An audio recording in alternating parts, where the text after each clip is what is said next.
Yo, yo, yo, yo, yo. Forza Milan. Welcome to Milan Daily. We have a new edition, guys. The eve of Venezia. Milan Laert. How are you doing, sir? How's it going? Oh, good, man. Great to be here. And let's Nice. talk about Milan now. Let's talk about AC Milan, guys. Um, we played 2 days ago, and already, action, action, action, action. Laert, what time is it over there? It's kind of late, right, in England? It's Yeah, in London is 1:37 a.m. So Wow, nice, nice. What is the nightlife like in London during it's COVID? still it's okay. I mean, it's not really COVID. People are around having a normal Friday night. It's just the city is a bit empty. I Yeah, feel like a lot of people left, or some people don't go out anymore like used to be. yeah, yeah, yeah. The world is changing before our eyes. Things are definitely different. This is an unusual time to do a Milan Daily. On Saturdays, we're going to be doing the Milan Daily editions at this time. So it's a early evening in the west coast of America, late at night in London, but early breakfast time for Young Go. What's up, man? Good morning. We got Joel in the house. We got Shah. We got Orlando. We got Jamal. Guys, are you excited, Laird, for this game? I'm a bit worried, to be honest. You're you're I'm not worried. confident for the game. Yeah, You're not confident. Is this your anti-karma thing, or are you being serious? no, no, it's real. It's real. Is away from home, so and it's a small team. Usually, we don't do well about with that. So we always struggle away from home with small teams. So let's see. I'm worried, and everyone is talking great about Milan, praising us. So I don't want to be like. I hope the guys are losing their focus. I think that's a good point to bring up. A lot of times when there's too much praise, right, you kind of lose a little bit sight of reality, maybe, and you go into these battles without being 100% focused. So that is definitely a possibility. My spirits are high. I have a feeling the guys are aware that they need to go there and perform and win for the Scudetto, but there's always that fear in the back of my head because that Milan, we've seen Milan so many times in the past have these amazing games against big teams, then they face the relegation battle zone teams, and all of a sudden, it's like a deer in headlights. One thing to say about Venezia is out of the teams that got into the Serie A from the Serie B, it's probably one of the better teams. They're doing okay. Maybe they're going to stay in Serie A. They bought these American kids. One of them is doing really well. One thing about Venezia that is strange is the field is small. It is a smaller field than the other fields in the Serie A. Now we know that Barcelona has a huge field. That's why Barcelona can play the football they play because they have this huge field. So space galore. Of course, you have a lot of space, tiki taka all day. But in a small field, everything is more compact. The players are closer together. A lot of physicality. What do you think about this thing about Venezia having the small field? Do you think it's going to affect the game? Hmm. I'm not sure. I guess it's gonna be the same for both the teams. Venezia is more used to.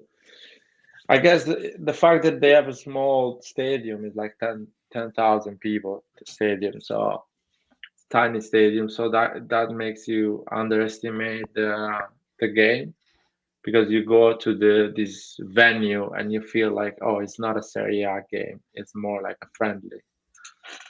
So in your mind, you can lose focus. So that's my worry more than that. And Venezia has nothing to lose against us. So Yeah. yeah, it's a dangerous game. If you don't start with the right approach,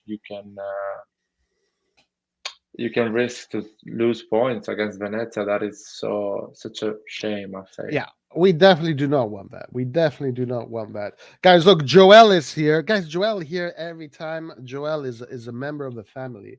I'm scared I'm going to sleep through my alarm and miss the game because here for us in the United States, the game is going to be at 3:30 a.m. So I'm definitely going to be up at 3:30 a.m. There's no problem with that. Um, and this time I'm going to watch it here on this screen, so I'm going to enjoy it. I'm not going to do no watch along. Are you going to do the watch along? Do you want to do a watch along? No, no, I cannot do the watch along. Sorry, man. I cannot watch the second half. That's the problem. Oh, you're So not watching the second half.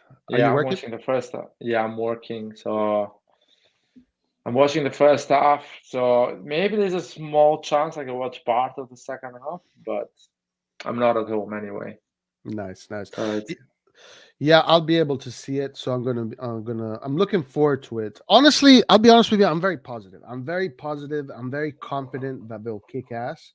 But I know exactly where you're coming from, man. I totally know where you're coming from. Trust me. If it gets to halftime 0-0 later on, we'll be in for a stressful finish. Yes, sir. The boys need to stay focused. They had a great game against Roma. Now they need to stay consistent. Well said, Joel. They have a small field like Spezia, right? Spezia has a small field too.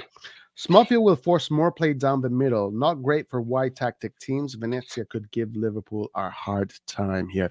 Well, guys, listen. On today's edition of Milan Daily, we're going to talk about the formation. Of course, we're going to give our feelings about the players that are in the prospective lineup.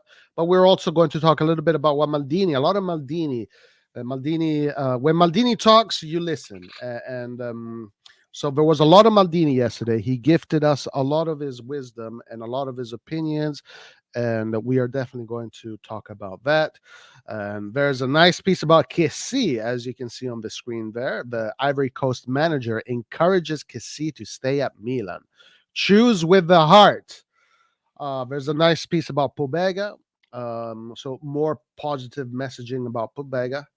And then we can discuss a little bit about the conference, the conference that Pioli had. Laert, you have experienced the day, so you have lived Saturday. Um, what anything interesting has come out in the Milan world now that your Saturday is over, and anything came out today interesting that you thought could be nice to share with us? um I saw the video Pelegatti did this afternoon, and basically was saying that some people that he knows, some contact that he knows, said that actually Maldini had a meeting a few months ago with the Vlahovic agent. Ooh, ooh. Whoa, whoa, whoa, whoa, whoa, whoa, whoa, whoa. I Is wasn't planning. I wasn't planning to talk about Vlahovic. Okay, okay. Let's Yeah, hear this. it's I mean nothing incredible. It's just the agent talked with Maldini and say Vlahovic really his request is around 4 million and 5 million as a salary net, That's not bad. and he will be happy to play for AC Milan. It will be happy for him to stay in Serie A, and Wow. so it's kind of he told Maldini, if you guys do an important offer, we are happy to accept it as Team Vlahovic and come to AC Milan if Really? you um, make Fiorentina happy. Let's say if you give the right offer to Fiorentina that they are happy, we don't mind to move to AC Milan. So that is the old talks in Milan at the moment, and I can believe that. I can say because he's still young. He's really young. He's 22.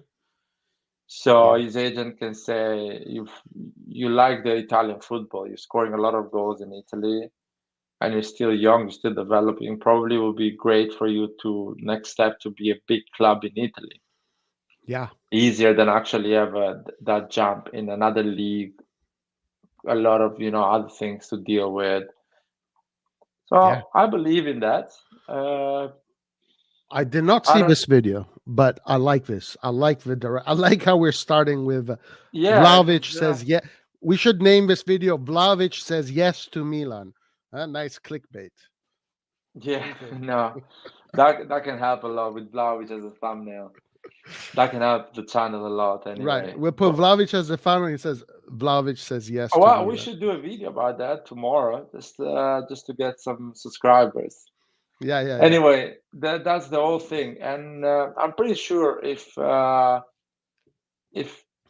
if we can offer 40 million, 50 million, around that money to Fiorentina, I would say the guy would say yes. Now, Lars, of course, we all know that you know there's always those other teams that live in the football galaxy that have infinite treasure chests. So is it realistic for Fiorentina to accept an offer from Milan when they have, like, for example, Joel hinted at it, Maldini do it before Premier Team starts offering 100 million? So we know, I mean, I've seen voices that Guardiola wants Vlahovic, Juve wants Vlahovic, these other teams want Vlahovic, but when it comes to the bidding wars, those auctions, I don't know if Milan can compete. Now, the fact that Vlahovic said yes, is saying yes, I would like to join Milan. To me, it makes sense because, guys, look, these young players and these agents, all these people that work in football, very intelligent. They know right now that Milan is a very healthy club and it's a great club for youngsters. It's a club that is competing to be on the top, and it's a club for youngsters in which youngsters can grow and can go into the next step. It is possible that Vlahovic could use Milan as a stepping stone to go maybe Yeah, to a Real Madrid eventually, or maybe he can come into Milan and then he can be part of a team that makes Milan explode, and then he can stay at Milan. I think it would be a great move for him. I think a yeah. great move. I wouldn't be worried about the other bids because if the player wants to come at Milan, whatever bid they're gonna do, Comiso has to accept our bid because the player wants to come to us, or he's gonna lose it for free, basically, after a year, Oh, wait, because his contract. When does his contract expire? It expires in 2022 or 2023. 2023. So Mm. basically, if Comiso by the end of August doesn't accept the offer of the team that Vlahovic wants to move, he's gonna lose him for free because let's say if Arsenal offers 70 million and we offer 50 and Vlahovic still wants to come and play for us, Comiso has to accept our offer, not the. It's like a bit like Locatelli with Juventus and Arsenal. Arsenal was offering 45 to 50 million for Locatelli, but Sassuolo was forced to accept the Juventus offer because Locatelli wanted to play for Juventus. So it doesn't matter the bid of the other teams. If the player Good doesn't point. want to play for those teams, it's pointless. So Good I'll example. say, yeah, I say, and I don't think he wants to play for Juventus because the football Juventus plays is not No, attractive. no. And he's a striker. He wants to score a lot of goals. He wants to attack. Yeah. He wants two wings around him and a number 10 so they can provide him goals. So yeah, Inter is loaded. It's full of strikers. They have a lot of strikers. So the only thing I'm worried if a big club bets on him and says, you know what, I believe in this guy. Let's buy him instead of Haaland. Let's sign him. That's another ball game. If City, Chelsea, Liverpool, Byron. Barcelona, Real Madrid, Bayern Munich comes to the table, it's gonna be tough for the kid to say no. Right, and that's why I'm a little bit. I wouldn't say worried, but I want to keep my feet on the ground on this one. I like the messaging though, that he likes that Milan is a destination that he will like. Yeah, that's great. That's great, and I think Milan would be a great place for him to grow and develop. Guys, Nor Khalidi is here. Nor Khalidi has joined us once on the live. He has a lot of things to say about Diaz. So the priority is the black hole left behind by departure of Hakan Çalhanoğlu. Diaz is a joke, and Krunic is not the answer. With a great attacking midfielder, Milan can compete at any level. Laird, I'm going to leave on this one to you.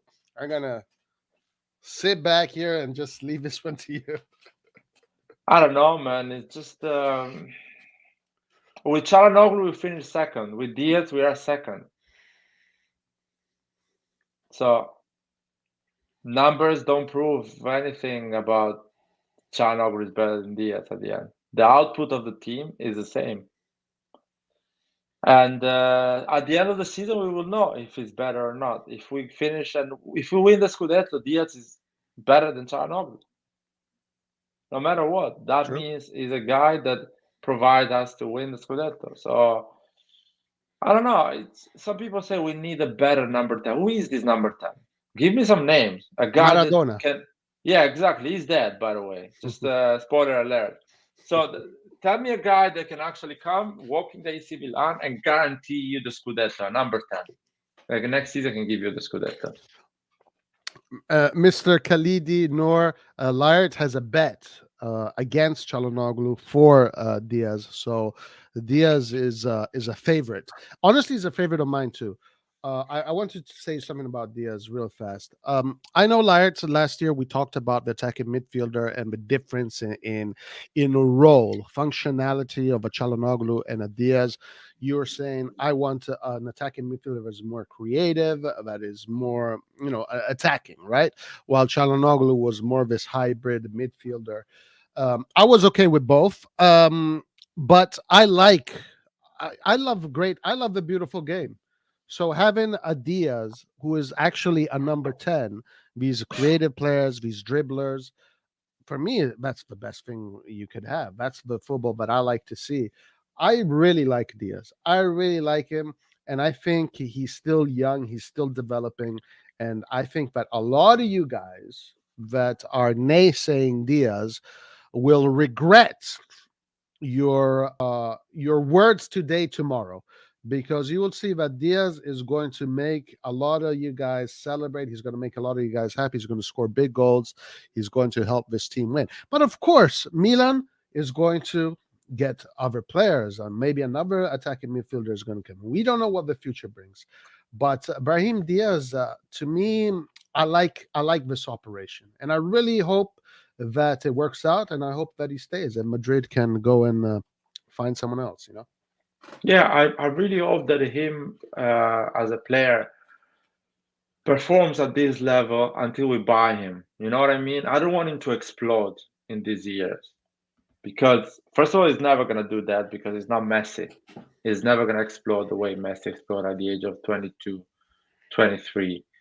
I hope he stays at these levels, slightly better, of course, maybe a bit more goals, more assists overall, so we can buy him and goes under the radar of Real Madrid and all these big clubs.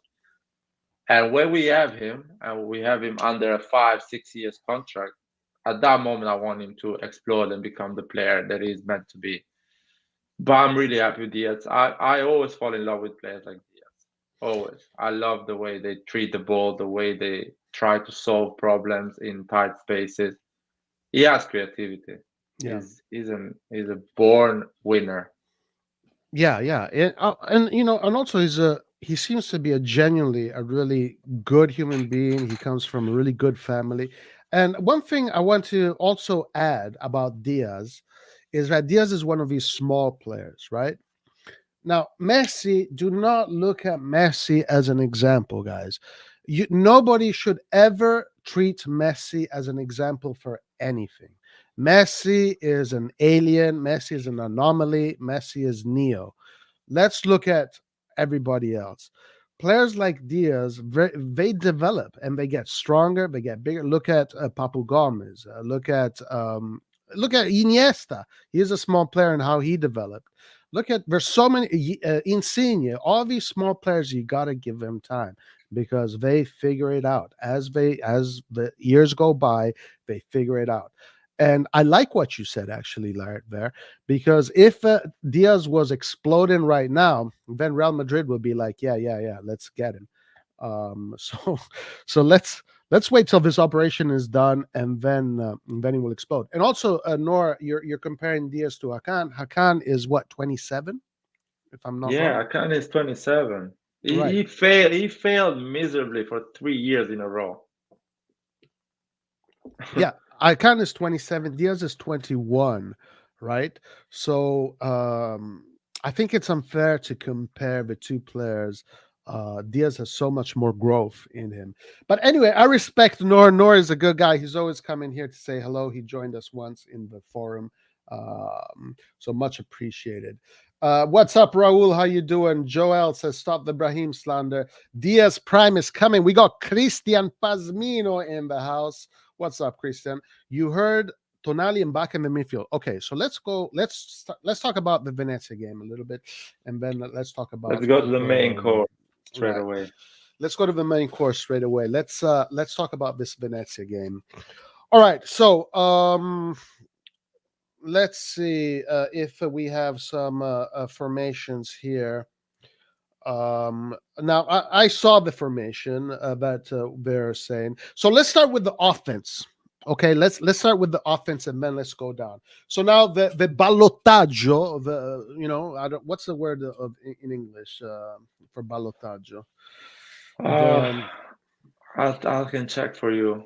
It's a political word, so man, I wish languages were everybody spoke every language. Anyway, so it's either Giroud or Ibra, pretty much. Now Giroud had a pretty good game. Uh, you know, okay, we spoke about his technique, his technical impact on the game is not breathtaking. Against Venezia, small field, you would expect that the center is going to be filled with players. So you're thinking a lot of crosses are going to come in, maybe. So mm. maybe you want Giroud's head there. But it looks like Ibra is winning this duel for the starting spot. At least this is what the reports are saying.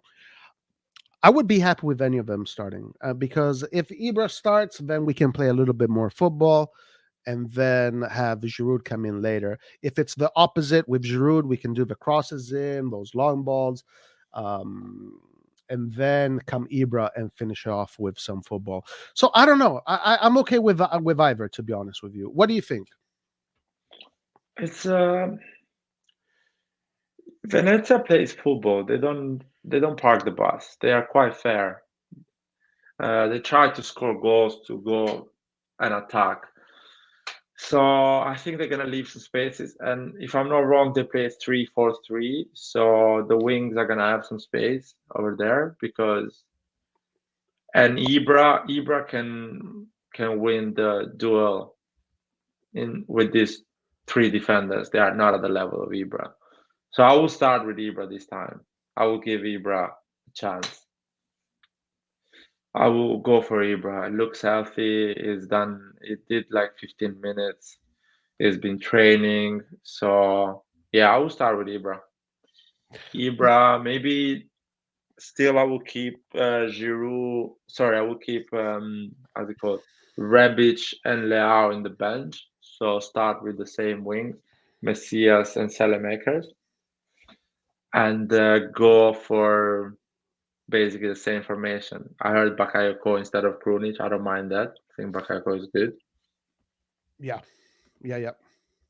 I want to actually talk about the Bakayoko thing because I know we mentioned it yesterday in the Milan Daily yesterday when Pioli spoke about how he sees those two players. I actually want to go and look at that, and I want us to analyze that together and see why he would choose Bakayoko today instead of Salamakers. Now, the Gazzetta dello Sport is saying Salamakers on the left, Leao on the right. This one here is saying Salamakers on the right, on the left, Messias on the right. Are you Um, serious? Gazzetta is saying Leao on the right yes, Gazzetta is saying Leao on because the right. Gazzetta gets it right every time.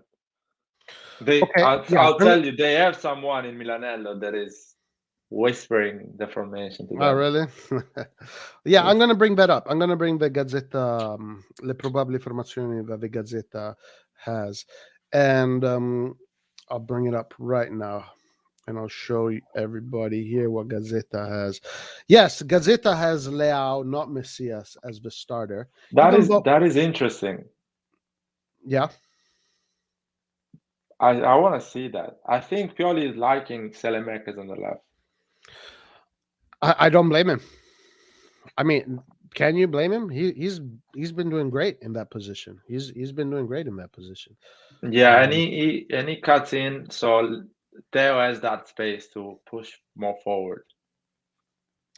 so this is what the Gazeta has. It has Magnan in goal, Hernandez, Gabbia, Kalulu, Florenzi. Hernandez, I guess, will be the captain, or maybe Ibrahimovic if Ibrahimovic starts. Uh, Ibrahimovic is going to be the captain. Ibrahimovic is going to be a captain. I think if Ibrahimovic starts, yeah, it's Ibra.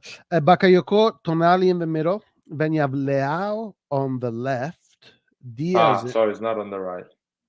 Leao on the left. Yeah, Diaz in the center, and Salamakers in the right. So no, the thing was Messias instead of Leao. So now in the press conference, Pioli said that Leao is not 100% fit. I want to talk about something Pioli said about Leao, which I don't know if I'm a big fan of. But anyway, Leao to start. I don't know if this is what we're going to see. Um, I don't honestly. I believe more of a Messias one. To be honest with you, I mean, just that's what my logic says. But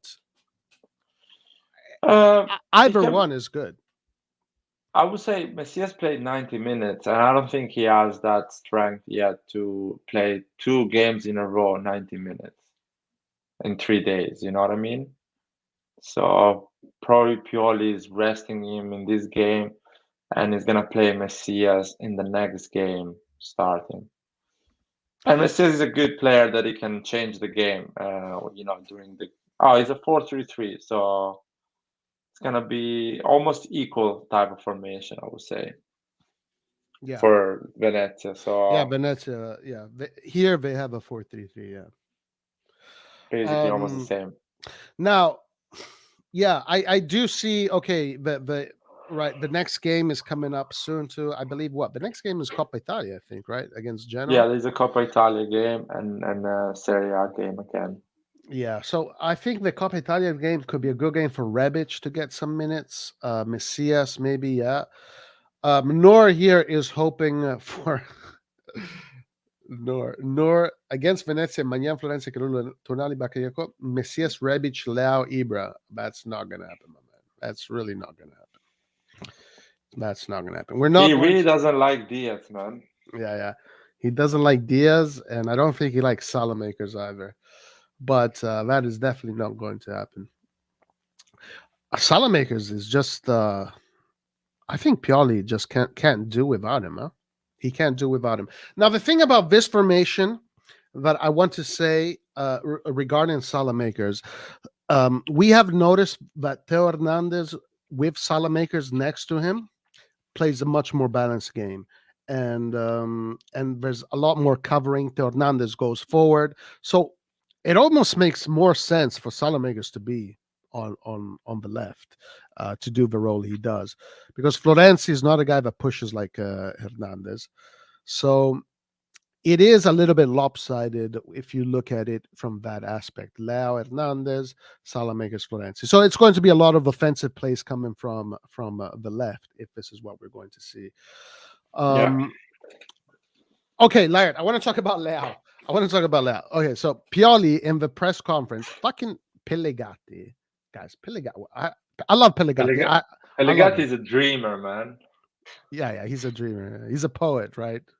Yeah, He's one of these romantics. yeah. He loves to romanticize. So he asked hey guys, Paul is here. What's up, Paul Merad? He asks Pioli, so do you think Leao can become as good as Mbappe? And then Pioli says, well, actually, I see Leao more like the first Henry, the Henry that started from the left and then would come in the middle and blah, blah, blah, blah. Man, I don't like that, dude. I'm telling you, that's not a good idea. I What? don't. I don't like that he's putting these voices in Leao's head that he's the new Henry.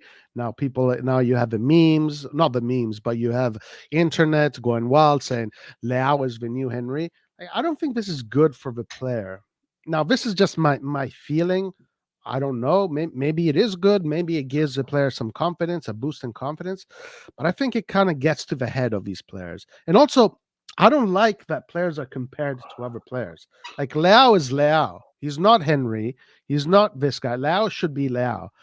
I don't know. What was your opinion on the whole Henry thing?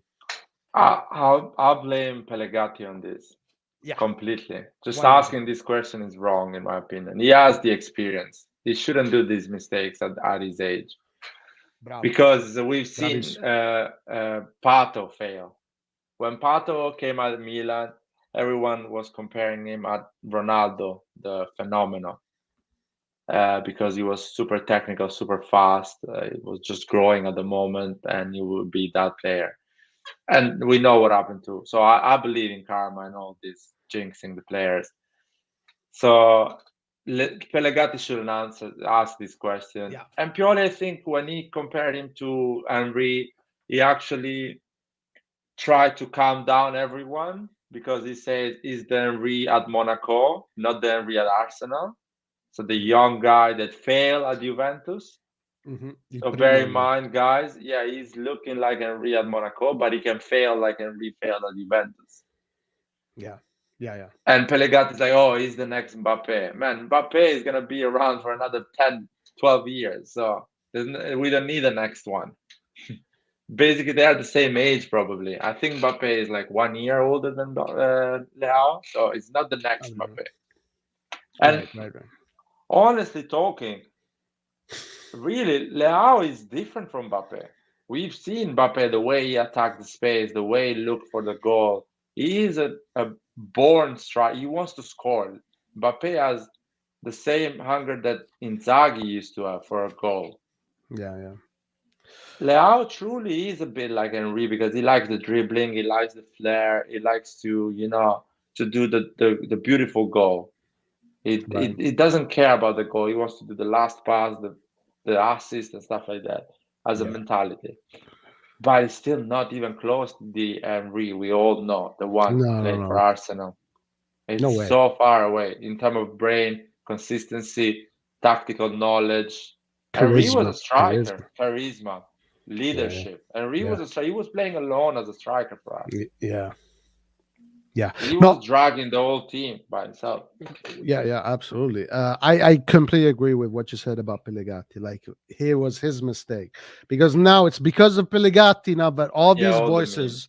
are going to come out, and we know how Rafael Leao loves his social media, so he's going to be reading all this stuff. I hope it doesn't get to his head. Um, It's a good Pellegatti, test for him. It's a good test for him. It doesn't get in his head. That means he has the right mentality to go forward in yeah, this game. yeah, true, true. Paul is here and he says Pellegatti is an aziendalista. I'm not really a fan. He's fond of kissing the management's ass. Good journalist, well, but needs a KW better. What? What's a KW? Exactly. Is Pellegatti had all these nicknames for the players? You remember all his nicknames? Yeah, I remember all of them. What was Nesta was Tempesta Perfetta Nesta. yeah, Tempesta Perfetta, Seedorf was Willy Wonka, Willy Wonka. and I remember Vento dell'Est, Shevchenko. Shevchenko went to the last. I don't What know. It's what was Pirlo? What did he call it? Campanellino? No, Trilli. uh, Trilli. What was it? um, oh, Campanellino, Trill. I don't remember. Oh man, I remember Little Prince. I think Piccolo Principe, something like that. Pico. I remember something Trilli, Campanelli. I don't remember. What about Gattuso? What did he call Gattuso? Man, he was awesome. I loved his Ringhio, comment. Ringo, yeah. Ringhio. Kaká. I think Kaká had something about a prince. I think it was Kaká. Um, Oh, you know what? I don't remember Kaká. I don't know. Maybe they didn't give him a Sambodromo. what did he call Maldini? Capitano? I guess he just called him I think Capitano. it's the captain, yeah, Lard, Capitano your Maldini. brother is awake. Your brother is awake. Shouldn't he be in bed right now? He's like saying to me that the penalty was not a penalty. Man, it's not a volleyball game, man. It's a football game. It's so he's like, oh, but he just touched it a bit. Man, a bit, a lot is a penalty. Oh, it was a penalty. We analyzed it, guys. We analyzed it here. It is officially a penalty. Ah, yes. Man, my brother knows the surname. The smoking Bianco Kaká. Smoking Smoking Bianco. behind. Like the suit, the white Yeah, suit. yeah, It yeah, was yeah. super elegant. Right, right. And oh, I don't remember Ambrosini had one interesting, but I don't remember. I need to check those. And he's Yeah, doing all the new players as well. He's trying to find. yeah. He was very entertaining when he did the commentary. Does he still do the commentary? No, now it's Marcos Suma. Suma. I prefer Pellegatti than Me too. Suma. Me too. A million A times. hundred times more, way better than Suma. Yeah.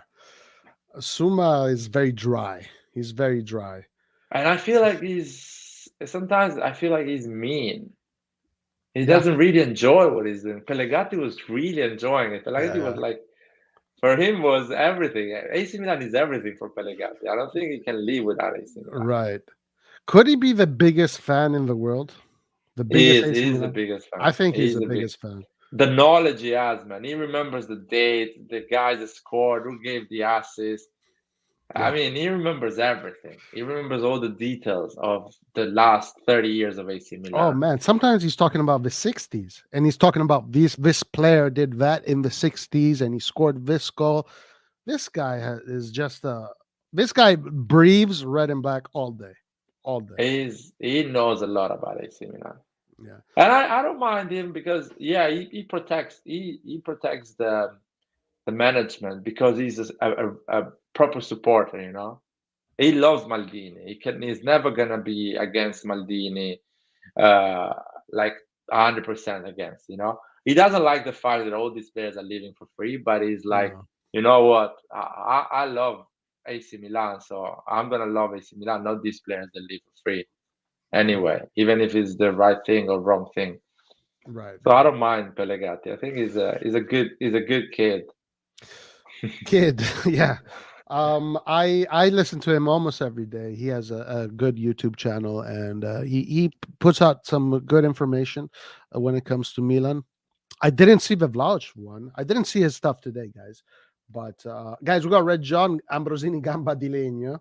No, it's not. Ah, yeah, because the the the Peter Pan pirate Peter in Italian is Pan, called right? Gamba di Legno, but I don't think it was that. Red John, who was Pirlo? Do you remember Pirlo? Roy, please keep commentary. Man, Nor is like, hey, he's like the teacher. He's like No, he's like his doesn't have professor. time, and he's busy today. He has stuff to do, man. Cut it short. Guys, we're talking about Milan here. We're gonna get distracted. Anyway, you have to watch a post Atletico Madrid game of Pellegatti. The man was nearly crying. Yeah, I did see that. I did see that. uh, Okay, okay, okay. All right. To make Nor happy, let's get back to the game. We were talking about how Leao and Henry he was compared to. We don't like that. Now, the other thing I wanted to look at is Krunic and Bakayoko, and I want us to look at this together and what's his name Pioli said in a post interview the other day regarding how he uses Bakayoko and how he sees Krunic.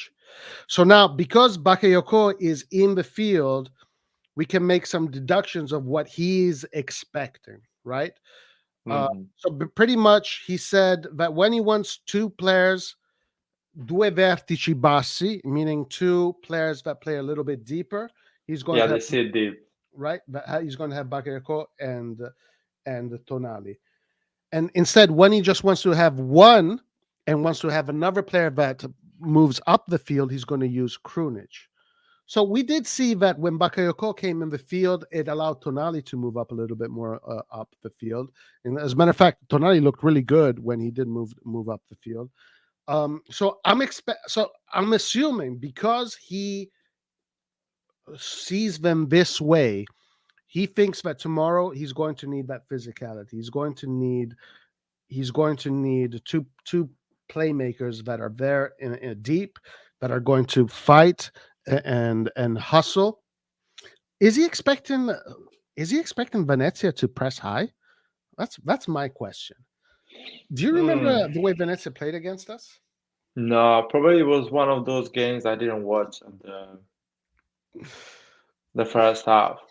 I didn't watch three games in the first half of the season. It was Verona, Bologna, and Venezia, probably. Mm, And I would say, I think because they have one midfielder, they have three midfielders now, and we have two. right. So that is gonna be like Selemaker is probably gonna help them. So that's why he wants to sit deep and wait for these three midfielders. Mm, And having Leao, to be fair, having Leao, you don't actually need another midfielder to go forward because Leao, you need just to throw the ball, and Leao is gonna go to the spaces.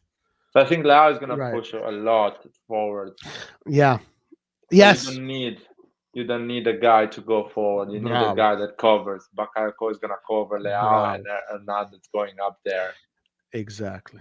Well said. And that's what I'm thinking. Because Leao is most likely starting if a Gazzetta dello Sport got it right. So then it makes sense to have Bakayoko to cover, and you don't need to send Krunic up there. So let's go into this interview because I want us to both hear it, and I want you to see what you think too, because it's very revealing, guys. I get excited when Pioli reveals his secrets. So let's get to it. Okay. So yeah, I definitely see that. I see that because Leao is going to be pushing up. Leao also doesn't have this ability to come down and defend and do all that stuff. He's going to need a player that is going to sit deeper. So it totally makes sense. It totally makes sense that when Salamakers is on the left and you got Messias on the right, you can have Krunic up there because both Salamakers and Krunic are going to help each other to cover the spaces. The math adds up. Perché riuscite sempre a dare delle risposte piuttosto All right, here we Io go. rimarrei su Tonali perché è vero, come diceva prima, che siete in pochi, bisogna giocare ogni 3 giorni, 10 assenze sono 10 assenze, però ci sono giocatori che valgono per 2 in questo Milan e Tonali direi che già nel girone d'andata aveva dato dimostrazioni, stasera è stato ancora più chiaro, è a questo punto arrivato al livello di un centrocampista di massimo status nel campionato italiano. Ha fatto una partita Okay, this is the Tonalo thing. Let's go to the crew. You know what? Some journalists are stupid in Italy because they make a question to praise the player. Yeah, They way don't too ask much. tactical Way too questions. much. They don't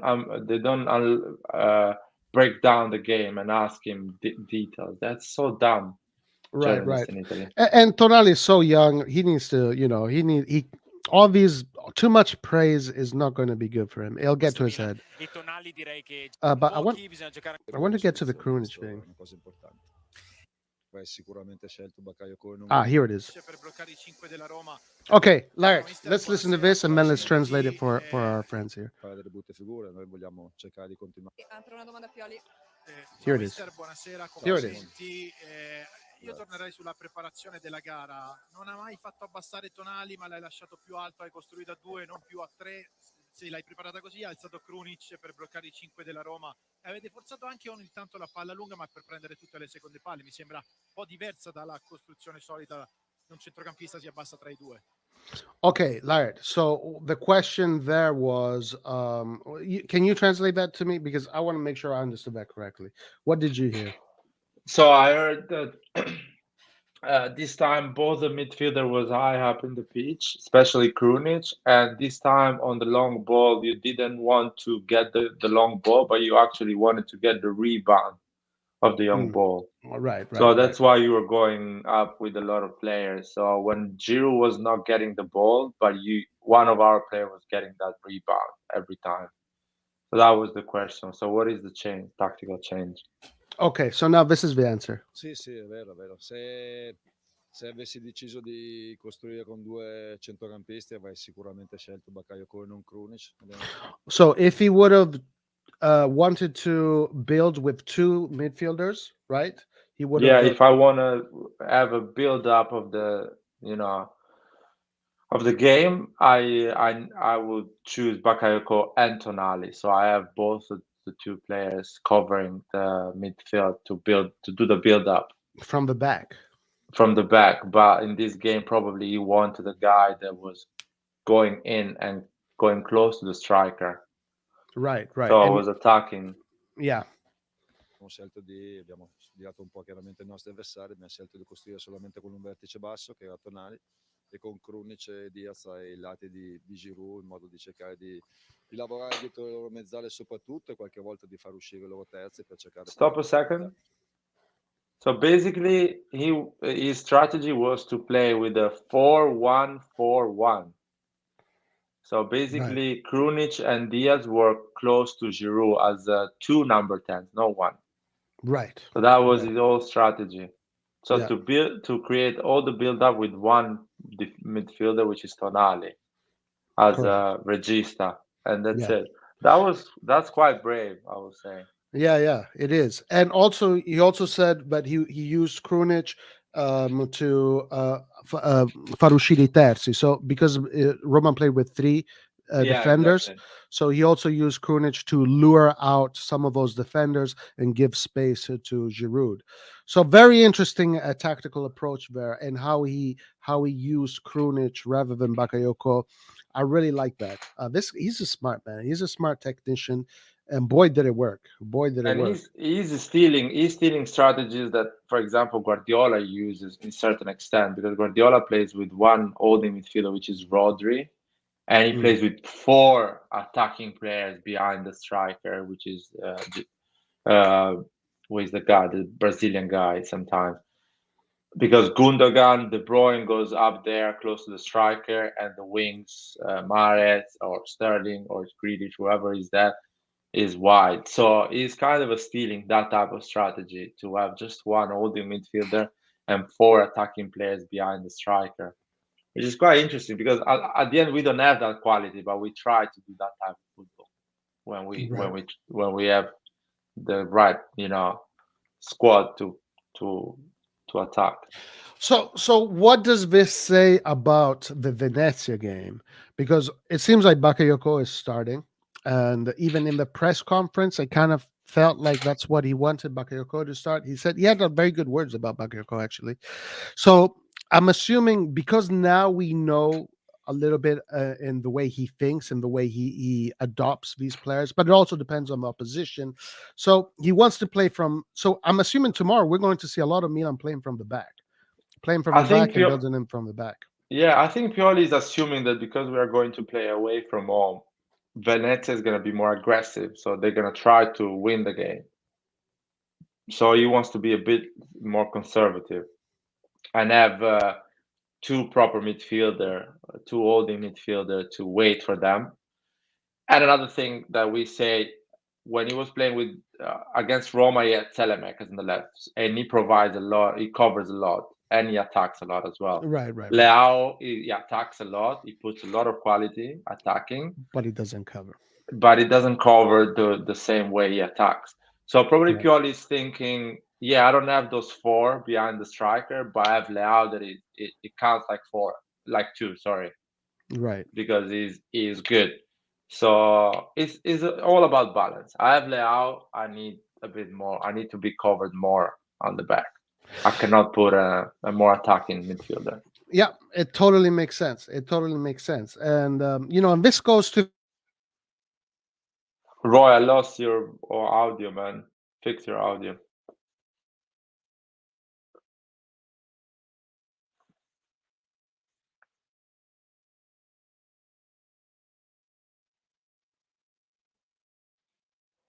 Try. hello. Am I back? Yes, you're back. Right. And this comes back to the argument that we've had here many times: balance. You need to put the right players in the right positions. Some players, if you want to have this player there and you want him to be effective the most, you need to have another player behind him that can cover maybe his defects, right? So Bakayoko would cover the defects of Leao, kind of thing. And this is so important in football. It's so important in football. This is why it's very unusual for us to see Rebic, Leao, Messias all at the same time. It's very right now. We're not going to be seeing that from the beginning. We're not there yet. Maybe in the future we can do those kind of things, but right now I just don't see that happening. Anyway, I'm pretty positive about this game, Laird. Let's see what happens. Venezia, they have Buzio, who is an interesting player. They have a number 10 who is not in the lineup. He's quite good. Maybe he has COVID. I don't know.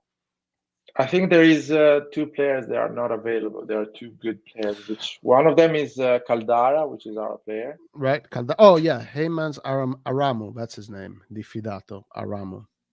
Yeah, so there is a few players they're missing. Yeah, the problem that Pioli has in this formation that is 3 strikers at the end, 3 forward players. So he needs to cover a bit more in that mid part of the pitch. That's why it needs Bakayoko and Tonali together in front of the 2 center backs to be more covered. It's not gonna be a beautiful game like Leao can make it a beautiful game if he wants.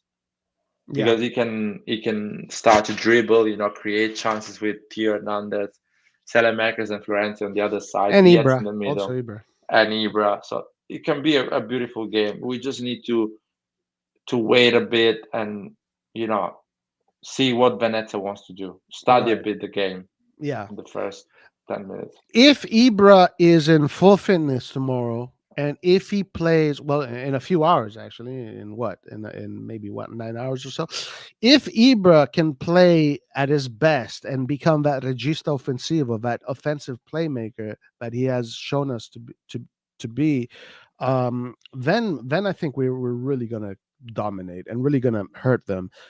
Let's hope he can do that. We'll see. But Larry, look at this. I don't know. I'm gonna have to make this bigger. Look at all the player that are not available for AC Milan. It's freaking crazy. Where is it? It's 11 players, no? Yeah, right there. Tatarusano. Where is it? Tatarusano, Plizzari, even Plizzari, still Calabria. Why Plizzari is a fucking? He never plays. He's always injured. Right. It's a joke. Yeah. Castillejo da valutare. So even Castillejo is not 100%. Pellegrini not 100%. Then the 3 players of the African Cup of Nations, Chiaia, Tomori, Romagnoli. Man, I was thinking today, thank God we got Florenzi. Thank God we got Florenzi, because if we didn't have Florenzi, who the hell would be playing center back right now? Stanga. Who's that?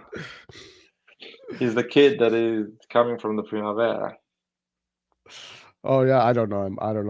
But thank God we got Florenzi, man. Thank God we got this player. Actually, today I saw a report that Florenzi is tied to Inter. Inter wants to get Florenzi at the end of his contract or his loan.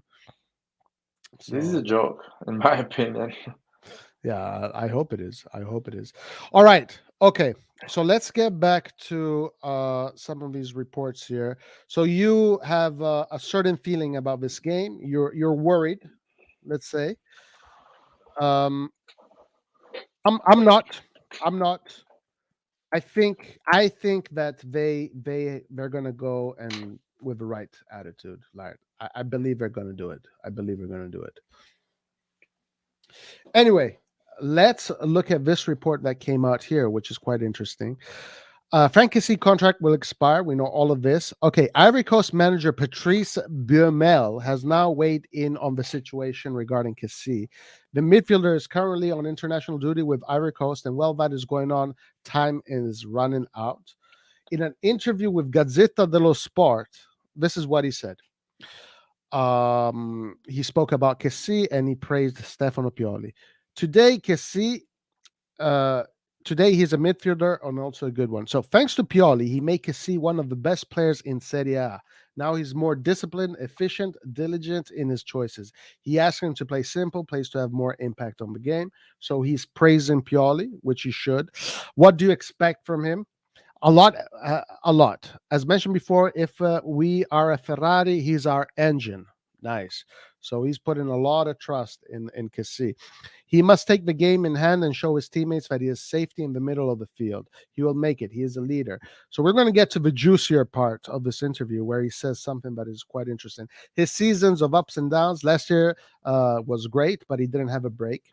He's like that. He hates to rest. Once, as a joke, I told him that I would send him to the bench to let him catch his breath. He comes from a challenging year between Milan and the Olympics. He should have rested a little bit more. And that is true.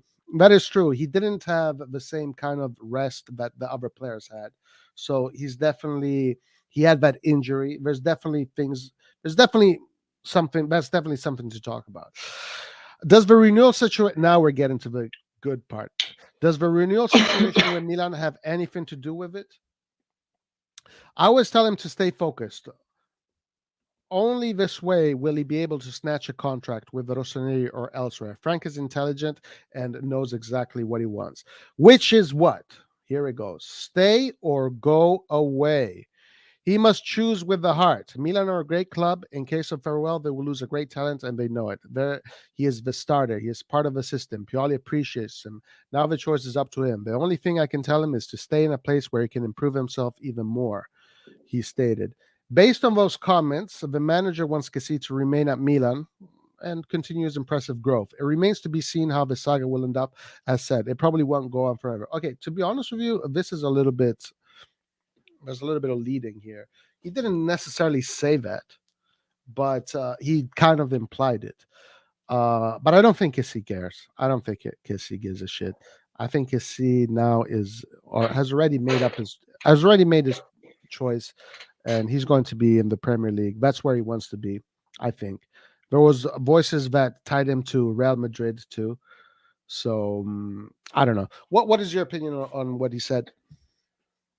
Yeah, I mean, he's right in the fact that Pioli system helped him to have a career basically because he was getting lost as a player, and he's playing more simple. He knows what to do in the pitch, and I would say he's right on that front, saying that Pioli helped him a lot.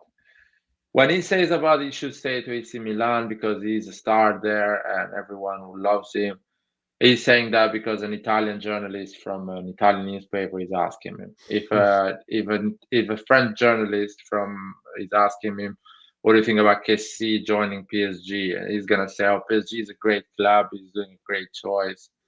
He can win a lot of trophies." And if a Manchester United journalist comes and asks him, "What do you think about Kessie coming in the Premier League? Oh, he's an incredible league. He's a great stepper."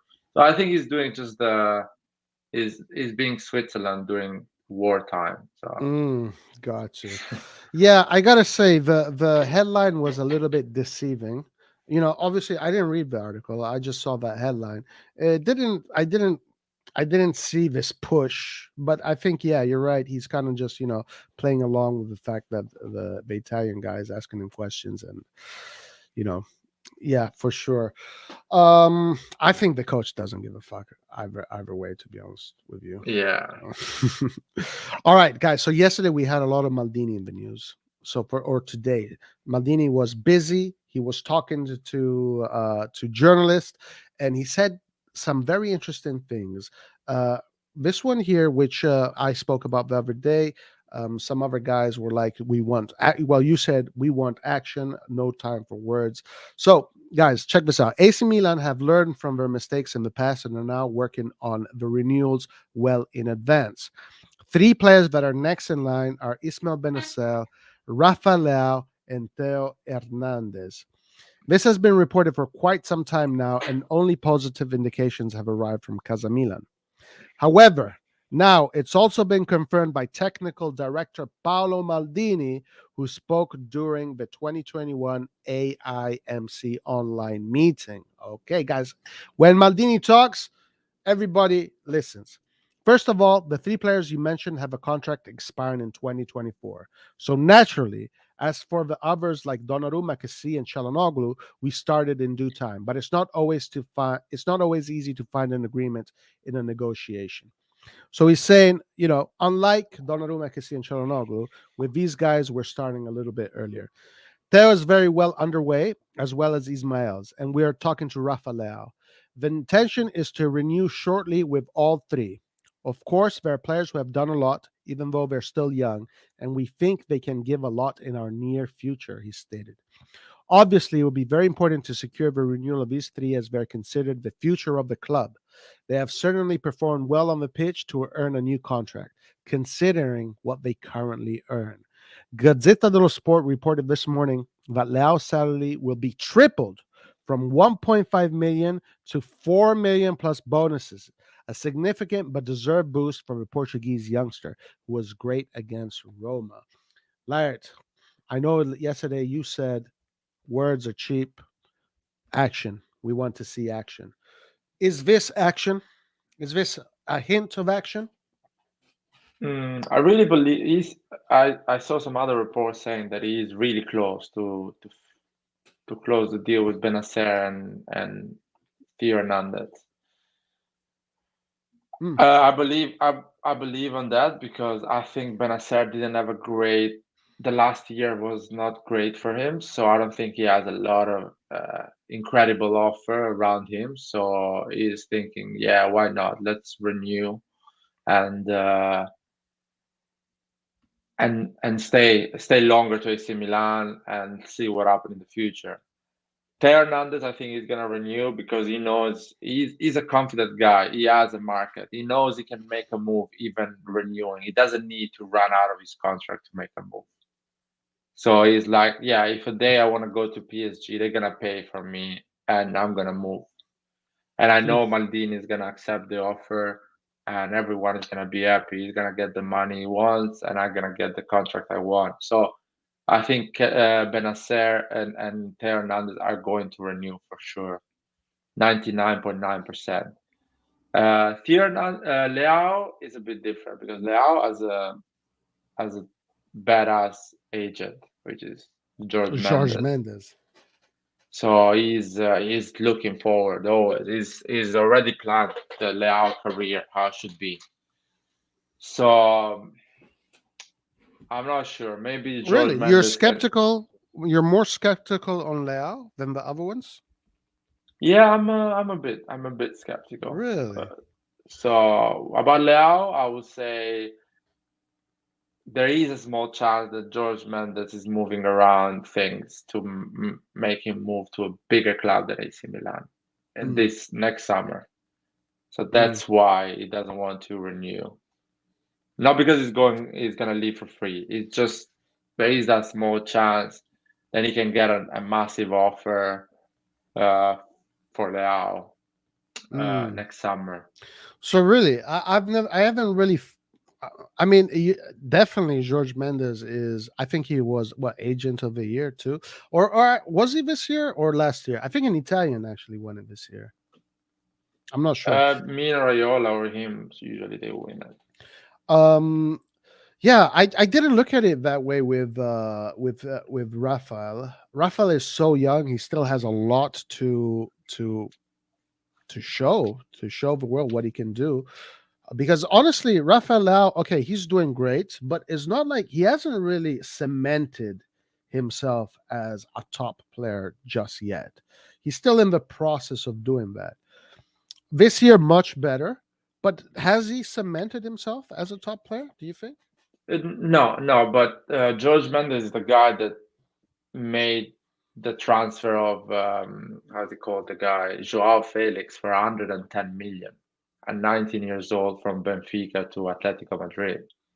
And he was not a made football player when he made that move.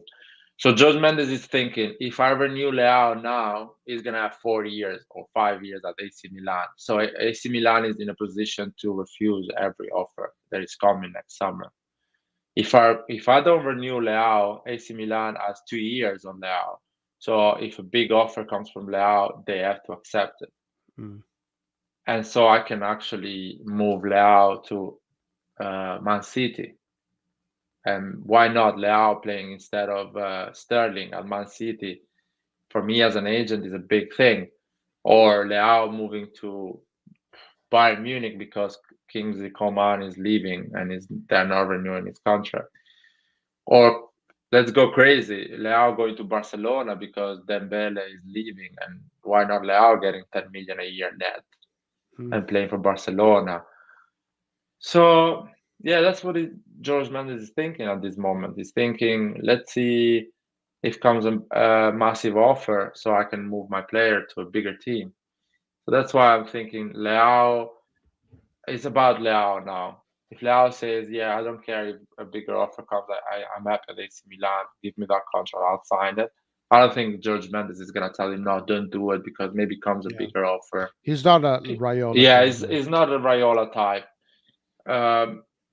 He's maybe talks with Leao and he say, "Listen, just wait a bit. Maybe a bigger offer comes and you can leave this summer, and AC Milan can make money anyway with you." How much would you want Lau to leave for if an offer And came? 100 million at 100 million. least. At least. I I love mean, that. we saw garbage like Dembele going for 140 million. We saw Nicolas Insane. Pepe going for 80 million pounds. We So Pogba 90 million. Sancho, Sancho, Kangoose Sancho, no, listen. Maguire. So I want him to go for at least 100 million euro, at least. Maybe more, but at least 100 million euros. And Joao Felix left for 110 million. Why not Leao? I mean, 110 million guys. You can buy 4 top superstars. You know, Is four. an offer Maldini cannot refuse. Yeah.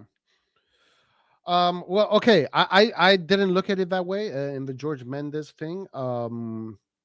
I have a feeling Vallejo likes Milan, but when we're talking these kind of numbers, it's very hard to really know exactly what these players are going to do. Now there was a report the other day of Theo Hernandez being offered 10 million a year, 70 million to Milan from PSG this summer. Right now, of course, we don't know how true these reports are, but you have been saying Theo Hernandez, you've been saying we got to sell him for 70 million, and all of a sudden there's a report saying PSG wants to offer Milan 70 million. Now Maldini is saying we want to renew him. Me personally, I want to see Theo Hernandez with Milan forever. Now are you changing your mind? You think he's going to stay? You think he's going to stay? And are you happy if he stays, even if a 70 million deal offer comes? First of all, if a real offer comes for 70 million, whatever I think, AC Milan is going to accept it because I know football. I know you can replace left back with 30 million and still get the same output in the pitch and win games. We've seen that Hakimi left and Inter is still top of the table with Darmian and Dumfries.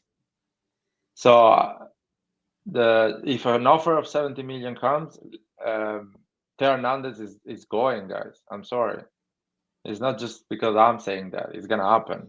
Maldini knows that. He knows football. Going back to Leao, some people are saying Florent is saying 40, 50 million. No, Why? we paid 35 for him, I think. Why? I mean, Jack Grealish got sold by Aston Villa for 100 million. Jack Grealish finished 7th in Premier League with Aston Villa. Why Leao, that is fighting to win the Serie A, should be sold less than 100 million? Players like Dembele or Coutinho, players that didn't win anything, they just had a great season. Or I'll make an example. Fucking Pogba went for 90 million, a midfielder. Sancho, exactly. Sancho, 90 million pounds. For what? Maguire. He's a defender, whatever. He's a Premier League football player. But I'm doing you example. Fucking Varane went for 40 million and he was 1 year out of contract and he's 31 years old. Guys, Leao is a 100 million football player. So You he's guys need to saying understand that. he's saying I understand people pay crazy money for overrated players, but realistically, Florent thinks that his value is 40 million. No, his value is 100 million, man. Because at City, with that, first of all, City has that money. So the value of the player depends on who is making the offer.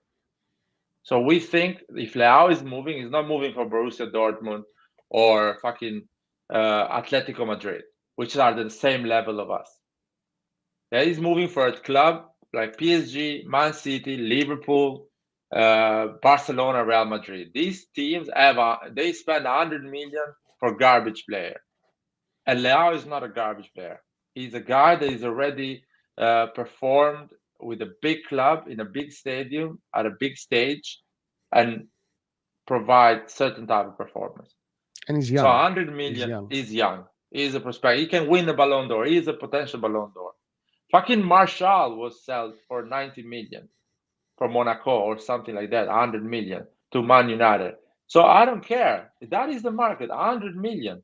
Or you don't move from there. And you should tell George Mendes, man, bring a guy that is going to pay 100 million if you want him to go. Joao Felix went for 110 million. We're going to that market. Next year, next summer, we're going to that market. Yeah. So now, that's it. obviously, the romantic me, I want Leao to stay with Milan forever. I want Theo Hernandez to stay with Milan forever. I want Benacer to stay with. These are all three players that I think have the necessary tools to make Milan a top squad. So the romantic in me wants these three players to be at Milan forever. I want Maldini to say, "You want 100 million for Leao? Get screwed. That's never gonna happen." PSG, you want 70 million for Theo Hernandez? No, thank you. Go somewhere else. Obviously, I know that in today's world where Milan is, that's dreaming. But that's where, let's say, that's what I would like. I would like all three of these players to stay at Milan. But I definitely am aware that it's going to be difficult to say no to these offers. If Berlusconi wasn't able to keep away the offers that came in for Shevchenko and for Kaká, I doubt Maldini can do the same today with much less power than Berlusconi had. Now, Florent, I want you also to consider that Pobega is valued at 40 million. Pobega is valued at 40 million, according to reports that we read. This is what Maldini said. This is what has been reported. If Torino wants Pobega, they have to give Milan 40 million. This was the last thing that we saw written in the newspapers. I think Leao is worth much more than Pobega. So 40 million for Leao would be terrible business. It would be terrible business. I wish we can buy a player like Leao for 40 million. But it's not. I mean, how much you value Chiesa? I value Chiesa around 120. So at least let's say you value Chiesa 100 million. I think Leao is the same value, and he's younger than Chiesa, and he's performing in Serie A. Sancho, fucking 90 million pound, man. 100 million euro is 85 million pound, man. Now, okay, I don't know. I'm not a big connoisseur of international leagues anymore. I just stopped following. But the little that I have seen of Sancho, that is not $100 million player, bro. I don't care. If Borussia Dortmund is putting that price, we should put those prices. Jude Bellingham is gonna go for 100 million. Why AC Milan, 7 Champions League, one of the biggest club in Italy, fighting for the title, should sell their best players for 50, 60 million? 100 million, guys. Put some respect to this club and to what we're doing. Every single player we're selling, and it's something you pay to break a contract. So give me that 100 million. You break the contract, you get the player. Can't go, man. Dude, Sancho, man, I don't know why is this player regarded so highly? These are the prices, Roy. These are the prices. By the way, Sancho, if he comes and play for Pioli, his value is gonna go 150 million. I think Manchester United, that whole project is just not working. It's just it's a mess. It's a complete mess. Paul says I knew Roy was going to say over 100 million for Chiesa. The Italian agenda continues, but it is true. Chiesa is the best Italian forward. Chiesa is. That's what the reports were saying. Bayern was wanting to offer that kind of money for him. Or English clubs are wanting to offer that kind of money for him. Maybe other clubs know that the current Milan is not good at selling. Well, I don't know. I hope they don't. I hope if they sell these players like Leao, Hernandez, it's for a hefty price. Hefty price. Nothing below for Theo Hernandez. 70 million, I think, is correct. 70 million, I think, is correct. Leao, a striker, someone brings you goals, entertainment. I would say 100 million. Yeah, I agree with you. 100 million is correct. Chiesa should leave Juve, Florence says. Enjoy the game tonight, 9:30 p.m. our time for the first time. I don't need to wake up 4:30 a.m. Guys, I'm waking up at 3:30 a.m. I'm watching the game. Maybe I'll do, you know what? Maybe I'll do a quiet watch along. A tactical one, just explaining the tactics of Yeah. Bakayoko and Tonali in the midfield. Moab, You he's can- 20. Yeah. You can put a small screen, show the game actually, in a tiny screen with the filter. Yeah. Should I? I mean, you can try. Let's see if it works. We'll get like a 5,000 subscribers. No, I don't think so. Let's. Should we do it? Should I stream the game? I don't want to lose the channel. You know what I mean? If we stream the game, we're going to get a strike, and then we can't stream for 1 week. No, don't do it, man. It's Venezia, man. How much we gonna get? Yeah, it's not worth it. But this It's not Real summer, Madrid. right.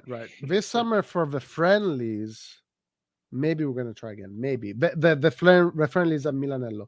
Paul KB says, I just say keep them. These guys are all potential legends. Yeah, I agree, Florent. Paul KB says, United is a Finnish club, unfortunately. I blame the manager and partially the board. Can't really blame the manager now. Joel Roy, the Milan Whisper. Kangu, dreaming of winning once again. Guys, Ragnik, we dodged the bullet. I mean, okay, it's early. I know. It's being harsh. But I think we dodged the bullet with Ragnik. Thank God that Pioli is the man in charge. Paul says Bakayoko will score tonight. Laird, do you have predictions? No, I don't give any prediction. I hope Diaz scores and give an assist. Right. Does your brother bother you about that? Yeah, he bothers me because he thinks. I mean, he knows Diaz is better than Chan. He knows. He just tells me, no, he's not good enough. Chanoglu is better, but he knows because my brother used to play football as well, so he can see when somebody is a good player or not. He just wants to take a piece with me. He knows that. And a lot of Interisti in the first 10 games, they were really upset with Chanoglu. They were like, yeah, oh, I know. shit. But yeah, they're talking a lot of crap about him. Yeah. Paul says, no, Roy, don't put this shit on Ragnik. The players have to take some responsibility. I saw a very interesting report the other day that Cavani, some other players, some of the senators are not happy with Ronaldo. He's not, he's kind of like being in the way of the project kind of thing. Juventus dodged the bullet with Ronaldo, man. That is massive. You think? Yeah. I told you the whole previous season, I told you that Ronaldo is a problem at his age now. Ronaldo and Messi are a problem, are not a solution anymore. Messi too. Messi, the reports are coming out that he might be leaving PSG, actually. He's not Yeah, happy at they're. PSG. We are not even talking about players they haven't win. They have win too much, man. It's too much. 6 Ballon d'Ors is a lot. Oh yeah, maybe not even fairly, to be honest with you. Yeah, exactly. Sometimes not even fairly, but how can you blame them? They were winning everything. Right. And another thing is they get used to amazing players around them. Like the best of their generation was playing with them in the same team. So Yeah. now they don't have those players anymore. I think Messi is living a difficult life because Messi is living in the shadow of Mbappe, and I don't think Messi likes to be in the shadow of anybody. But I think he needs to realize that he's in an age right now. Both even Ronaldo, they kind of have to do what Ibra did. Ibra now is sacrificing himself for the team. They have to do that. Messi is a player that does not run. He does not do any of that kind of work. He just waits for the ball, and then when he has the ball, he does magic. Now, this is my take on Juve. Okay, so the problem with Ronaldo at Juve is that Juve became Ronaldo dependent, and then Juve stopped playing football. Dai la palla a Ronaldo, and Ronaldo was scoring the goals, and they were playing like shit even when Ronaldo was there. By the way, Yeah. and then he left them. Ronaldo's a piece of crap. He left them literally at the end of the season before they had the chance to. Exactly. So they couldn't do anything. They just had to sell him. You know what? These players, they need to realize something. If you want to still succeed, you should do it like Zlatan did. You should go in a team that the expectation is not too high, Yeah. and all the other 22 players are running for you. So you actually are the final piece. You just play your best football, and you support them. Like Galaxy, So right? In MLS. no, so I Well, would that's say what if Zlatan did. That's what. He yeah, took no, it to no. another level. Yeah. When he came to AC Milan, he came that the expectation was just to go top four Oh yeah, and to yeah, play yeah. decent football. So if Messi signs with Napoli, for example, for 5 million or 7 million a season, Right. that would be amazing. All the city will be behind him. All the 10 players in the pitch will run crazy for him. Will do So, everything for him, and he will score a lot of goals because Italy is still a league that he can score a lot of goals. yeah. Beautiful city, where the number 10 Maradona were, and close his career in a beautiful way. Play Champions League football with Napoli. Try to win a Serie A league with Napoli like Maradona did. That is romantic, is money, and is beautiful. It's nice. Yeah. But whatever, man. Money is king. Right. And to support Messi's thing, you need to give him a lot of money, his industry. But I think you bring up a good point. Messi going to PSG is very difficult because PSG has already a lot of champions. PSG is a team that is already top level team. Neymar, Mbappe, Di Maria, and what Verratti, all these players are there. So he's going in a locker room with big egos. They don't care that Messi is there. They played against They're not Messi in gonna the run World for Cup. Messi. They're not going to run for Messi. These are all players that Mbappe wants to make more money than Messi makes, right? No, I think you brought a great point. These players like Ronaldo, Messi, now they should do what Ibra did. You're right. Go to a team with smaller ambitions and then help that team get to the next level, like Ibra did with Milan. Yeah, that's a good take. I like that. Roy, do you know the Brentford center back Yuri? Oh, wow. That is a schoolyard joke. Bart Simpson. We have Bart Simpson in Yeah, the chat. Kangu is Bart Simpson. Jesus Christ. To be fair, Ibra had a lot of responsibility pulling Milan from the bottom. Messi and Napoli would have been beautiful for the league. Guys, did you see Insigne, what he was wearing when he signed for Toronto today? Did you see? Did you see it live? I saw. Oh, mamma mia. I got to show you this, guys. What the fuck, I mean, dude? he didn't do worse than Casano when he went to Real Madrid. Yeah, right. That It's is not unbeatable. that's another level, but this And is Cassano is a bit unfair because people look at Cassano things everyone was wearing that at that time. But actually, believe me, no one was wearing that thing at that time. No. That was not a fashionable at all at that time. I gotta find this. Oh my God, Insigne, Did you see man. what he was wearing? Yeah, I saw, man. Dude, It it was was just it's embarrassing. Like what? Because he thinks he's like a rapper or something. Like I don't know, dude.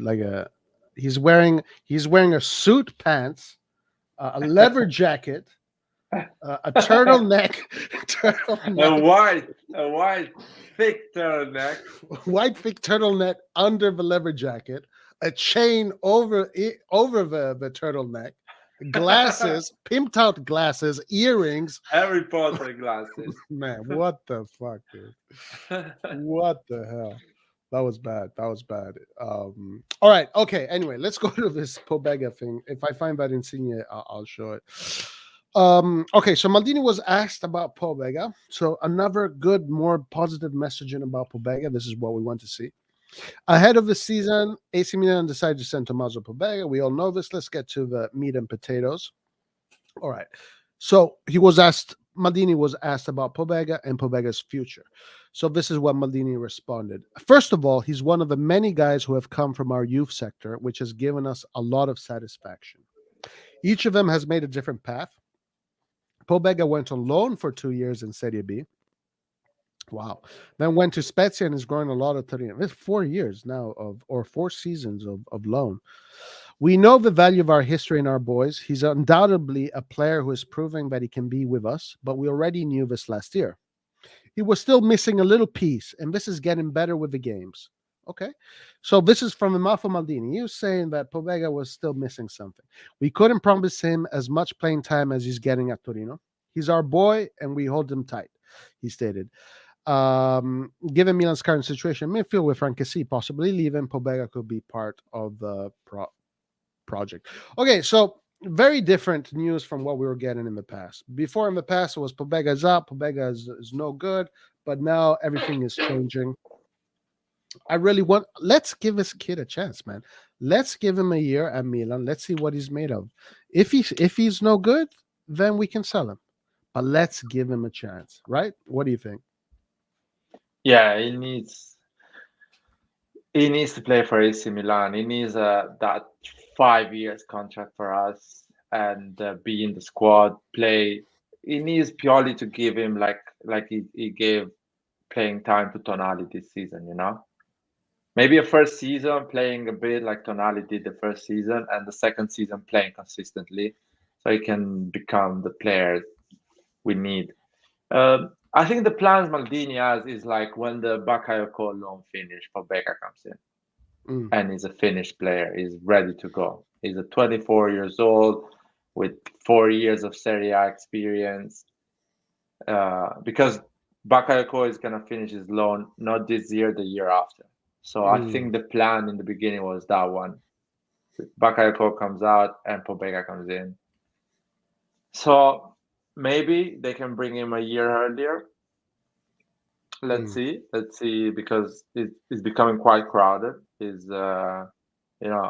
Bakayoko, Tonali, Florenzi. No, sorry, Bakayoko, Tonali, Krunic, Benasser, Adli.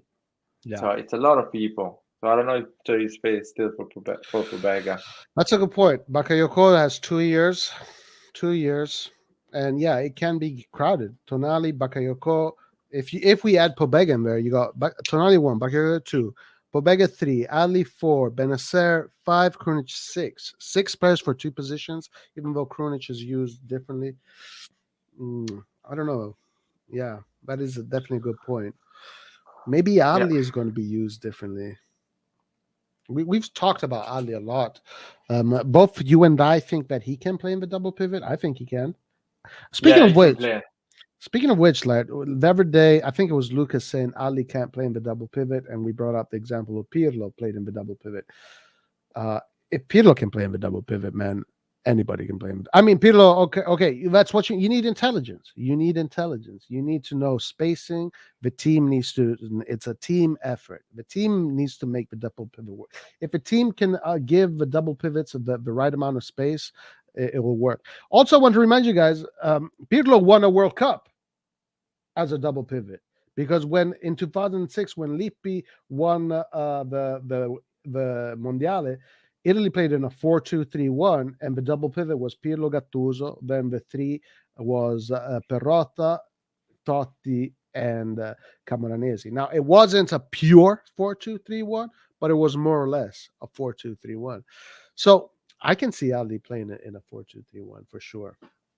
For sure. People, I don't know why people confuse this thing about the double pivot is different from a midfield of three. Man, if you are a midfield, you can play in a double pivot, you can play in a midfield of three. If you are a clever and a quality midfield, you just need to understand spaces in a different way. You need to understand that you are covering a wider space in the pitch or a different part of the pitch. But it's the same concept, the same football. You connect the defense with the attacking. And what do? You get the ball and you break the ball. It's simple. He can do it. And my brother is saying, oh, he's going to be a number 10. No, man, he cannot play as a number 10 because a number 10 needs to have his eyes behind the head, like a Seedorf, like a Kaká, like a Ronaldinho. He needs to see behind his head what's going on. And Adli doesn't have that. I can see it in his highlights, man. He needs to face the goal to give an assist, to give a pass. He was like Pirlo. You remember Pirlo at Brescia? Pirlo at Brescia was a number 10 almost. When he came at Milan, he couldn't do that number 10 role because he didn't have that creativity, that instinct to do that final pass. So he had to step back. Adli is the same situation. He looks like a number 10 for an unexperienced people that watch football, but when you see it attentively, he's a midfielder. He's not a number 10. Yeah, he's a creative midfielder. He needs to start from deep. He needs to cover a lot, and he doesn't have the pace of a number 10 either. Yes. I mean, look at Brahim Diaz. Brahim Diaz is a little freaking engine, right? Number 10s need to have pace. Number 10s need to be attacking players to get the ball, to take on a few. Look at Kaká, guys. Look at Kaká, what he did as a number 10. Ali is not that player. Ali, like, it's like putting Çalhanoğlu as a number 10, right? It's like it's not a real number 10. Putting Krunic as a number 10, putting Kessie as a number 10. They can do it for a game, for a two, for a month, but then it's not their role, not their position. So I want to answer this question because it's a great question, a great topic. But I want to show you guys Insigne, guys. I mean, what the hell is he wearing? This is how you sign your new contract? What? Seriously, man. Dude, Jesus Christ. It makes no sense, man. He's got like the leather jacket of a motorcyclist. I feel like he turned off the light and it just picked stuff to wear, with no connection. And man, the smile he had while he signed that multi-million-dollar contract, dude. This guy is in seven heaven. Oh yeah, he's enjoying it. Look at his smile, man. He's looking at those dollars, right? Those plastic dollars from Canada. Yeah. Yeah. But unfortunately, we're never going to hear from him anymore, guys. Once you go to the MLS, it's done. We're not talking about him anymore. Right. It's true. Unfortunately, it's true. Exactly. That's what I was thinking. He looks like he's Drake. It's Drake. The white Drake. Right. Dude, what the hell, man? Man, I'm sorry for Drake, man. He needs Last to time wear I a saw suit. him. Yeah, that's true, actually. A suit, or if you want to really keep that turtleneck, just get a black one, really simple, with a jacket. Like the guy close to him was wearing. You see the guy close to him? Let me see. Yeah, exactly. That's nice. But come on, man. Like you're a professional football player. You're not a rock star. What the hell is this? You're not a DJ, you idiot. Dude, what the fuck is he doing? They're gonna make fun of him, dude. They're gonna make fun of him. Luckily, he didn't do this for a European team because they would have destroyed him. I don't know. In the US, maybe it's different, but no, even in the US, man, even in the US. Anyway, Luckily, he didn't have a move to Real Madrid. oh, Imagine having a move to Real Madrid with that outfit. I don't know, man. Yeah, that's crazy. That's crazy, right? Drake is Canadian. Okay, so there was a question here about Ibrahimovic taking penalties. I want him to never take a penalty ever again. For some reason, Ibrahimovic is a lion. He's this super alpha guy, but once he steps on that penalty spot, something happens to him. Like he loses all confidence. Something is going on. He becomes a pussycat, He not a becomes lion. he becomes a little pussycat. He needs to be humble and say, "I'm going to give a penalty to someone else." I was hoping that okay, Ibra is going to score this goal, but there was something inside of me saying, dude, I don't know. I don't know if he's going to make it." What were you thinking when that happened? When he missed the penalty, I was actually okay because I said that's fine. It means that he has another one in his pocket that is more important for a game that I actually need a goal. Because if you think Ibra has how many goals Ibra can score in a Serie A season? 15, 20 goals? So if he scores one useless one, the fourth one against Roma, is not really useful for us. So he actually needs to score 2 against Venezia, in my opinion. So I'm not worried about that. My question is how hard is to shoot a penalty in a random Serie A game? That is a bit weird, you know what I mean? And you're You don't Ibra. need, yeah, you're Ibra. You have the whole technical ability to put that on the bottom corner or on the top corner, or shoot a strong, a banging Shoot shooting. strong. Why is he shooting every single penalty? He shoots soft, like a little pussycat. Yeah, just fucking pick a side and just go as strong as you can, and the goalkeeper is always gonna come later. That's the Dude, thing. he's got one of the strongest shots in football. What is he doing? And he's technical as well. So put technique and strength in that shot. Just pick a side. Even if the goalkeeper knows you're going in that side, the ball goes fast and then the goalkeeper, you have more chance to score. And he's a penalty in Serie A. It's not a final of Champions League. It's not a World Cup final. Right. Zero pressure. It's crazy to me how there's like a something in his psychological mind. element. He's thinking too much, in my opinion, when he's going for that penalty. Yeah. He needs to get back to his senses. We need Vlahovic, man. He's good at penalties. Vlahovic, huh? Well, hey guys, today Lard broke it. Breaking news. Vlahovic says yes to Milan. Vlahovic says yes to Milan. Let's see. Ali number 10. Maldini in the double pivot. I don't know. I honestly don't know. I've never seen him play there. I could imagine he could do it, but He's honestly, too young to to understand that position, in my opinion. I've said my take on Maldini the other day. Maldini needs to score goals. He needs to get assists. If he wants to be an attacking midfielder, being on the bench at Milan is not going to do it. It's not going to. No, you need 100 games, man, of grown-up football. So it doesn't matter Serie A, Serie B, Serie C. You need grown-up football. 100 games. And also, at this point, it's the only way for us to judge him because he can't be the name and that's it. Even for him, poor kid, he needs to go elsewhere, like Pobega is doing, like Colombo is doing, and prove to us, the fans, and we push the narrative. Yeah, we want Maldini back because he's scoring goals, he's doing great things, but we can't say that. We can't say that because we don't see him. He needs time. He needs to play.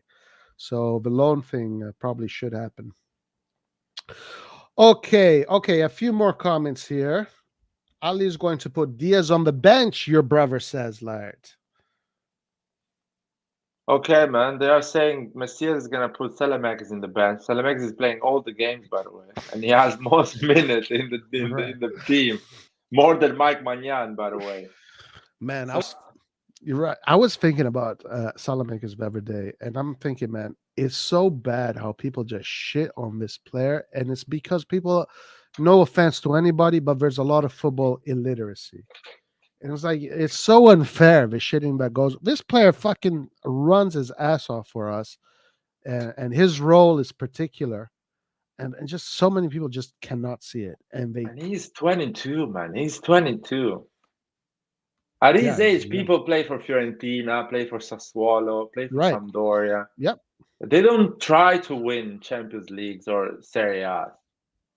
correct, That's the correct, thing. But because people judge him with the measurement of Leroy Sané, uh, Mbappe, Erling Haaland, come on, guys. These are 10 players in the whole 60,000 players in Europe.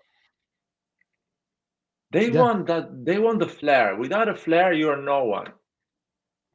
right, right. That's It's really that's what they want. unfortunate. It's really unfortunate because he's getting a lot of slack and he does not deserve it. He does not deserve it. Olufemi says Ali should play further forward. He's a cam, much better further forward. He's a great passer of the ball. We kind of already spoke about this. Ozil has no pace. Ericsson has no pace. Van der Vaart, Silva, all of these guys play number 10 and have no pace. You don't need pace to play number 10. That is definitely not true, my man. That is definitely not true. You need to have pace. Now, Ozil, guys, for me, Kaká is the number. That was a number 10. No, you need to be able to take on players. Now, of course, you can argue depending on the system you play. If you play tiki taka and all this kind of stuff, maybe you can choose to have a slower midfielder, and the midfield and your attacking midfielder, all he needs to do is do one touch passes and short through balls. But the classic number 10 is a player that can take on players, that can create something out of nothing. And also, I don't know if these guys don't have pace. Maybe they do have pace. I don't know. What do you think? Yeah, Do you but think he doesn't have the quality of Ozil, man.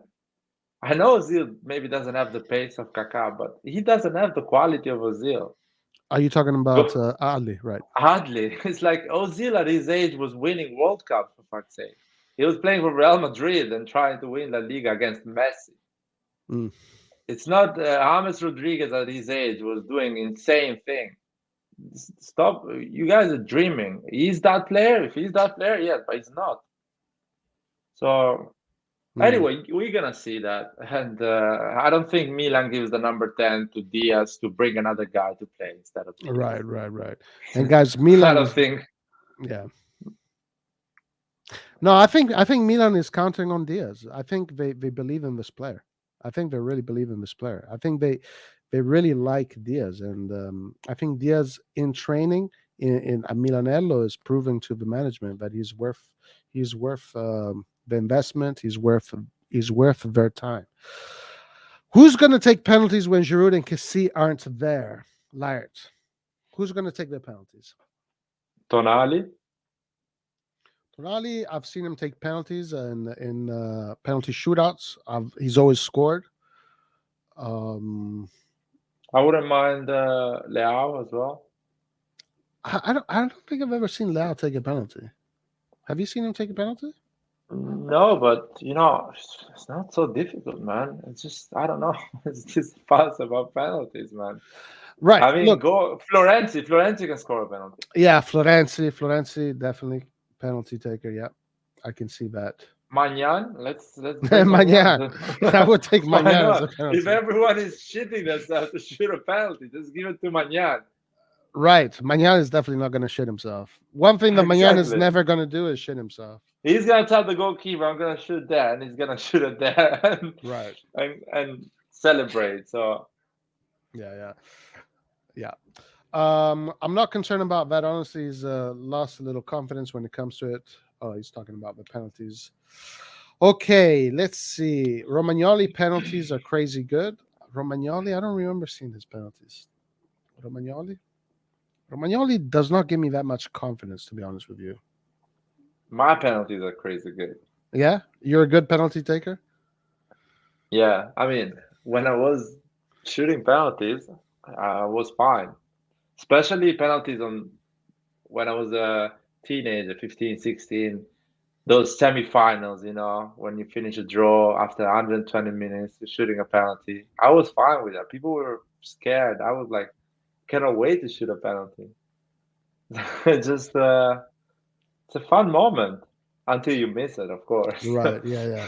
Yeah. When I used to play, I used to have a technique to shoot penalties. I always used to have the same technique. I always did it the same way.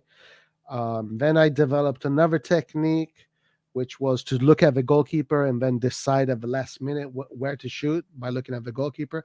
But then I was playing in a team about 5, 6 years ago, and I took two penalties. I missed them both, and then from them I just stopped taking penalties. I think when you play at the level we played, people don't know where you're shooting a penalty. They cannot study you. So my theory was Right. I Right. look Right. at the goalkeeper, I put my head down, I already picked the corner I want to shoot, and I just go as strong as possible on that side, and always score, always score. Even if the goalkeeper finds the way to understand where I'm shooting, always coming late. But if they study they study your Ibra or whatever you are, they start to play mind games. So again, they study you. So just pick a fucking corner and shoot Right. as better as you can. And if the goalkeeper is good, well done on him. But make sure you shoot an incredible penalty so you don't have any regret. My technique for shooting penalties was always I would pretend to shoot on one side. Actually, what I would do, I would show the goalkeeper like it was really intense. I was really like nervous almost. I was kind of faking it. Then I would run really fast towards the ball, and then but I knew exactly what I was doing. But then I would slow down and then pretend to shoot on the left and then shoot on the right. It almost always worked. That was fun. A lot of Those acting that works a in, lot in of acting. California. In California, works pretty well. This is the play Hollywood, man. This is where Hollywood, man, acting is everything. If you wanna go through. Balotelli is a go to penalties. Balotelli Yeah, had a good. He was very good at penalties. Yeah, Immobile said actually in that documentary he did with for the Euros. He said penalties is all about your mind. It's all about your mind. So, so he has a break in his mind because he's missing so oh, many. right. Immobile, man. Immobile is a player that I just do not understand. I do not understand him. In Italy, this guy, he's comfortable. I mean, he's Napolitan. He's heavy accent. He's just such un uomo di campagna. He's like a provincial guy. You put him out of Italy, man. This guy just shits his pants. He did that at Borussia Dortmund. Yeah, yeah. When are Tomori and others that got COVID ready? When the fake tests are coming back. Right. So I we can wonder. actually put a line instead of two. I wonder if you know how things are in Italy, right? I wonder if there are some dirty games going on. Do you think that? 100%. 100%. Yeah. 100%. Yeah, there is for sure. And There what is a way? way to fake a test. Oh You yeah. can go before you can literally you can go before the test, put something in your nose, and the thing is gonna touch the thing you put in the nose, not the so you can have higher chance to get negative. Right. Yeah. Yeah. And there's also and even to go even deeper into the dark arts that can happen. They can even pay someone to say positive and Yeah, you or know I don't maybe. think what I guess is the healthcare that is doing those tests. So it's not the club that is actually doing this test. Right. Yeah. There is somebody coming with an ambulance doing all the tests and giving the results to the Serie A, Lega Serie A. Yeah, But yeah. these people comes there, they go there every day, every 2 days, so you get friendly with them and everything. They get Mm, relaxed, so everything can happen. So yeah, yeah, guys. In it's Italy, Italy, man. it's Get ready, Italy. everything can happen. So don't trust anyone. Right. And now listen, speaking about COVID, so 5,000, did you see the reports? Now only 5,000 people at the stadium. Yeah, especially for the two games Milan is playing at home, Spezia and Juventus, of course. Of course, against the Juve game, huh? Of Of course. course, full stadium, no chance. Juventus is gonna have the luck to play in an empty. I mean, they're used to playing in an empty stadium, so Right. Did for you them it's see? gonna be. Did you see that Juventus have basically they have this their curva. Their curva has not been allowed to be at their stadium. Their original curva, these Yeah, crazy motherfuckers that were there. Dude, if they would do that to our curva, man, I don't know. I don't know. I don't think that would ever work. That would ever happen. But it's going to hurt Milan, man. And it's kind of unlucky because Milan is playing a lot of games home. And just now, this is going to hurt Milan's finances. Milan finances and the atmosphere that is on our favor against Juventus. Yeah. We're gonna miss that. Juventus had that in the first game, and they draw. Right. So I don't know, man. It's just everything has. You know what? When everything is going to go wrong, it's gonna go wrong, man. Whatever, no matter what you're trying to do, it's just gonna go wrong. Yeah. And what do you know about the COVID regulations? Now, I read it's just going to be for 1 month. There's no intention of doing a crazy lockdown like they did in what was it 2020. Yeah. So that's not the intention. It's just 1 month, but I don't know. I really don't know what's going to happen. Like it is possible, guys, that they're going to stop this area and we're going to go Uh, back into all this crazy shit. Businesses are going to be closed, and this can go on for months and months and months. yeah. I mean, I don't know, man. It's just it's weird because 5,000 people in a stadium, it means 50% capacity for the Venezia stadium. Right, So right. what is this number? 5,000. What does it mean 5,000? It's stupid, you know what I mean? Some stadiums, a 15,000 people stadium, 5,000 is a lot of people. In True. San Siro, it's gonna be like weird. You gotta It's like see empty stadium basically. it's like nobody's there. It's like Nobody's there. very So San Siro, literally, you can keep the social distancing with 20,000 people. yeah. These are good points. You're right. You're definitely right. Like depending on the stadium and how big the stadium, you can keep exactly, man. The social.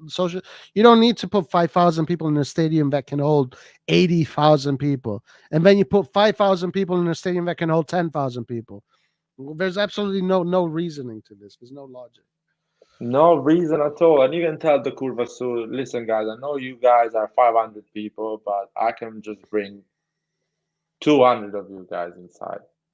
And they're going to understand because it's two games, whatever, it's the law. And everyone has the opportunity. You have 20,000 people in the state. But no, Italy is, I mean, it's just Italy, man. What are you expecting? A lot of time people complain about the Serie A. Oh, Serie A needs to do more marketing and stuff like that. No, man, it's just the country. It's just bad, the country overall.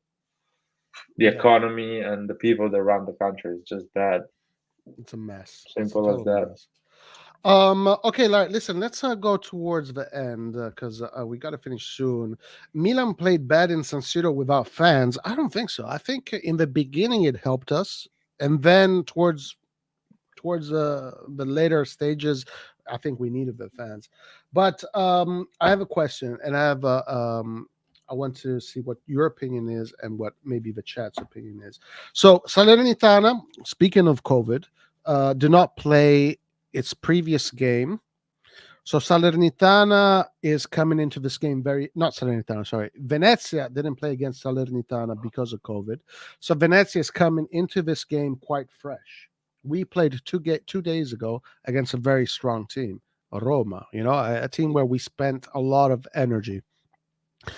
The question is this going to favor Venezia? Is this going to hurt Milan? What do you think, Laird? What is your opinion on this? Then I'll tell you mine. For me, it's more the timing. 12 p.m. or whatever in the morning, basically before lunch, it's not good Right. for 12, the players. 12:30. Yeah, 12:30, just right before lunch. I think that is gonna be a problem for us because anyway, players don't really play at that time, so that's such a stupid time. They if they train during the week, they train in the morning and in the afternoon. And usually they play in the night, evening, or in the afternoon. So they never play before lunch. So it's a stupid timing that people you I don't know, it's just that's gonna be a problem in my opinion. But the rest, no, I don't believe in that. We had 2 weeks rest, so we're still fresh. It just was one game. We're gonna do the second one, and we're gonna have a week rest. Of course, it's gonna be the Coppa Italia in the middle. People that play less are going to play more in the Coppa Italia. Weird thing. Probably people like Romagnoli and Tomori are going to play the Coppa Italia because Gabbia and Kalulu played the other 2 games, but I don't think so. I think Gabbia and Kalulu is going to play the Coppa Italia as well.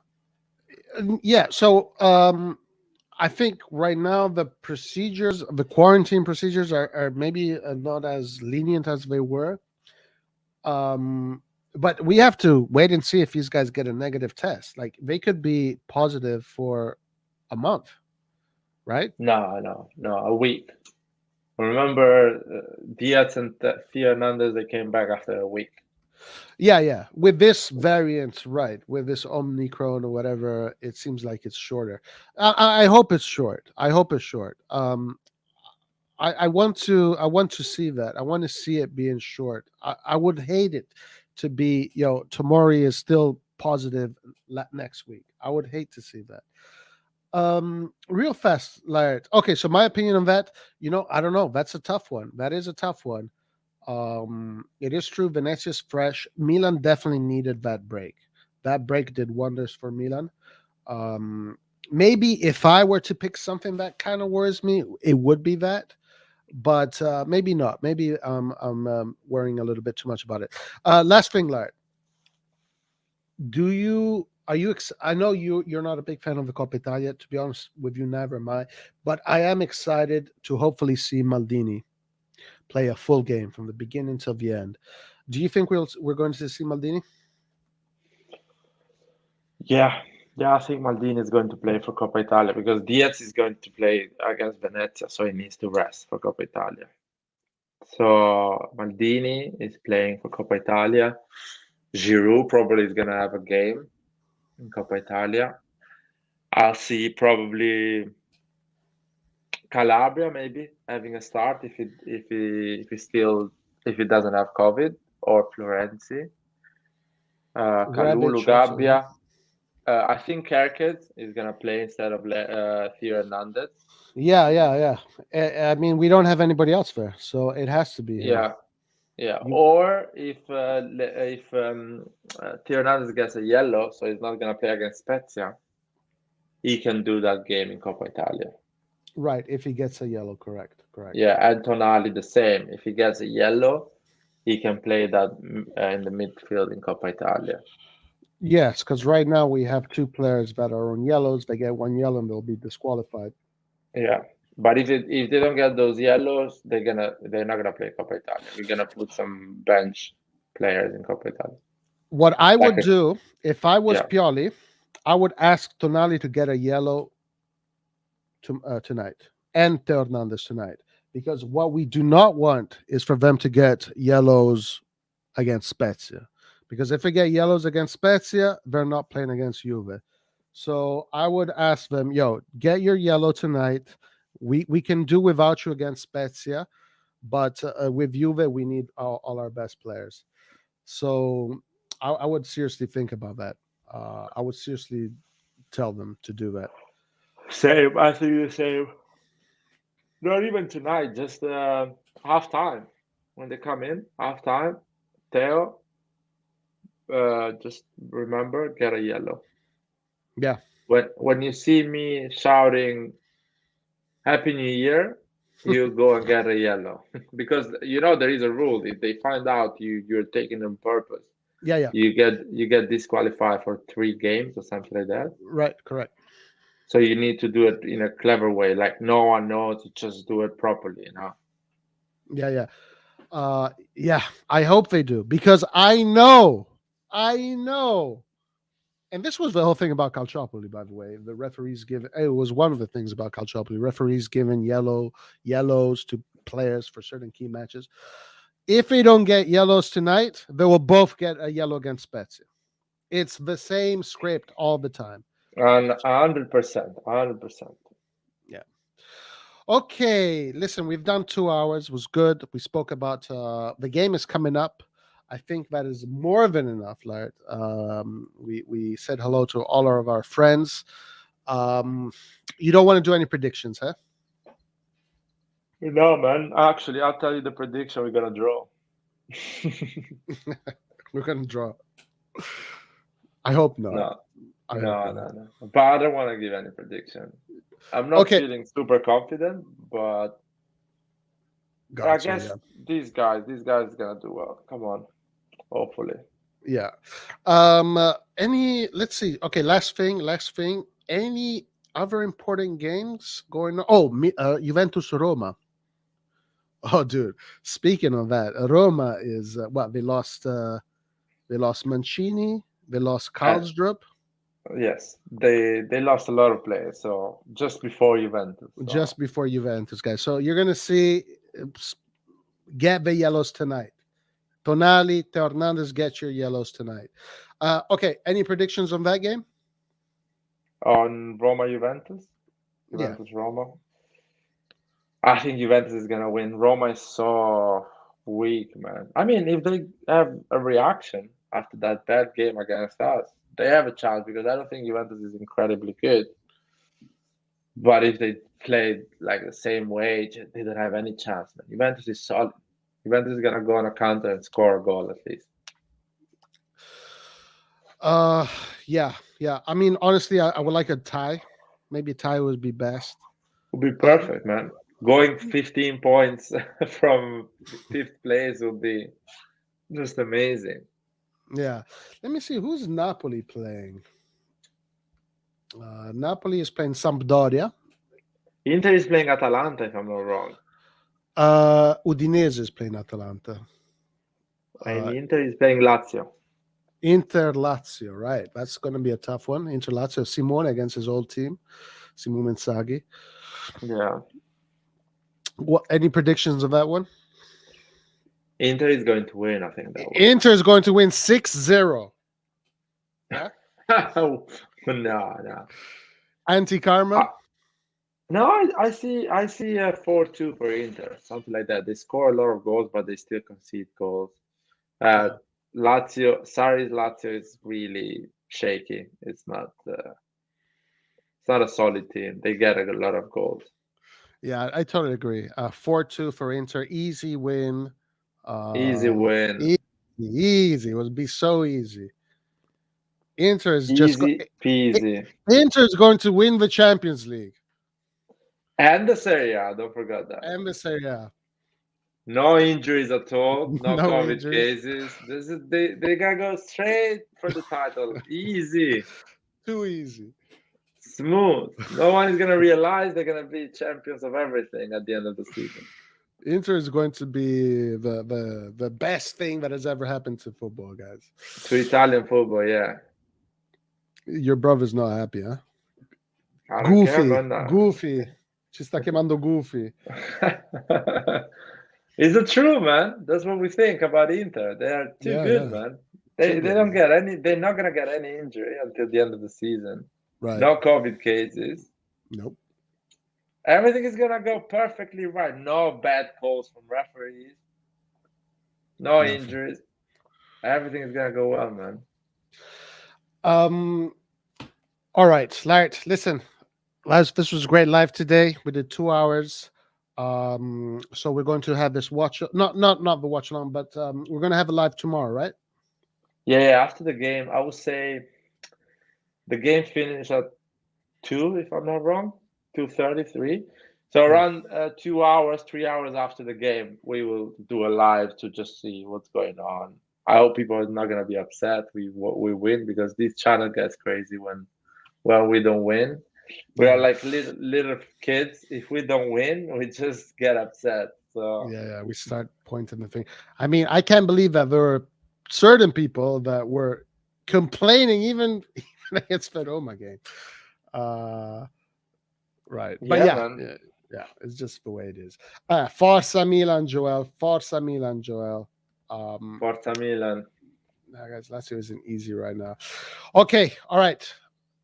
Okay, so to everybody, guys, enjoy the game. Let's have fun. We will see everybody later live, and it's going to be open live, so we're going to get everybody else. Now here in the US, 2 hours after the game, that's going to be early in the morning, but it's good. We can do it early morning. That's fine. I mean, I can do it a bit later, like that is 10 a.m. for US, 10, Yeah. 11 a.m. Oh no, yeah, 10 a.m. would be perfect. That would be Okay, absolutely so perfect. around 6 p.m., 7 p.m. here, so it's perfect. All right, awesome, perfect. Let's do a nice live. Yeah. All right, guys, let's go out and win this one. To everybody, Forza Milan, love, respect. We will see you. We'll see you in less than 14 hours, something like that. So see you later. Arrivederci. Lart, Forza Milan. Forza Ciao. Milan, subscribe the channel. Even the Interisti, if they want, they can subscribe. Right, God, man. We didn't say that. Thank God you said it. We haven't said that once. Like the Oh yeah, channel, to guys. subscribe. Like the channel, subscribe, guys. I mean, what do you want more? We are the real deal here. We tell you the truth about AC Milan. Me and Roy, we got it right everything until now. We didn't get anything wrong. So Yeah. stop following the other channels. I know, Right. support Sempre Milan. They're good. They're a good channel. Yeah. Good stuff. We should get Ollie and those guys one day. We should do a collaboration. Yeah, we should do like a once every 2 week a collaboration with them. Yeah, that'd be nice. He seems like a nice guy. What happened to Jan? I think John is busy with his new job and stuff like that. But we should actually do something interesting. We should prepare something because we never prepare anything. We should prepare something. Yeah, that would be nice. All right. Okay. Ragazzi, we'll see you later. Arrivederci. Ciao. Ciao.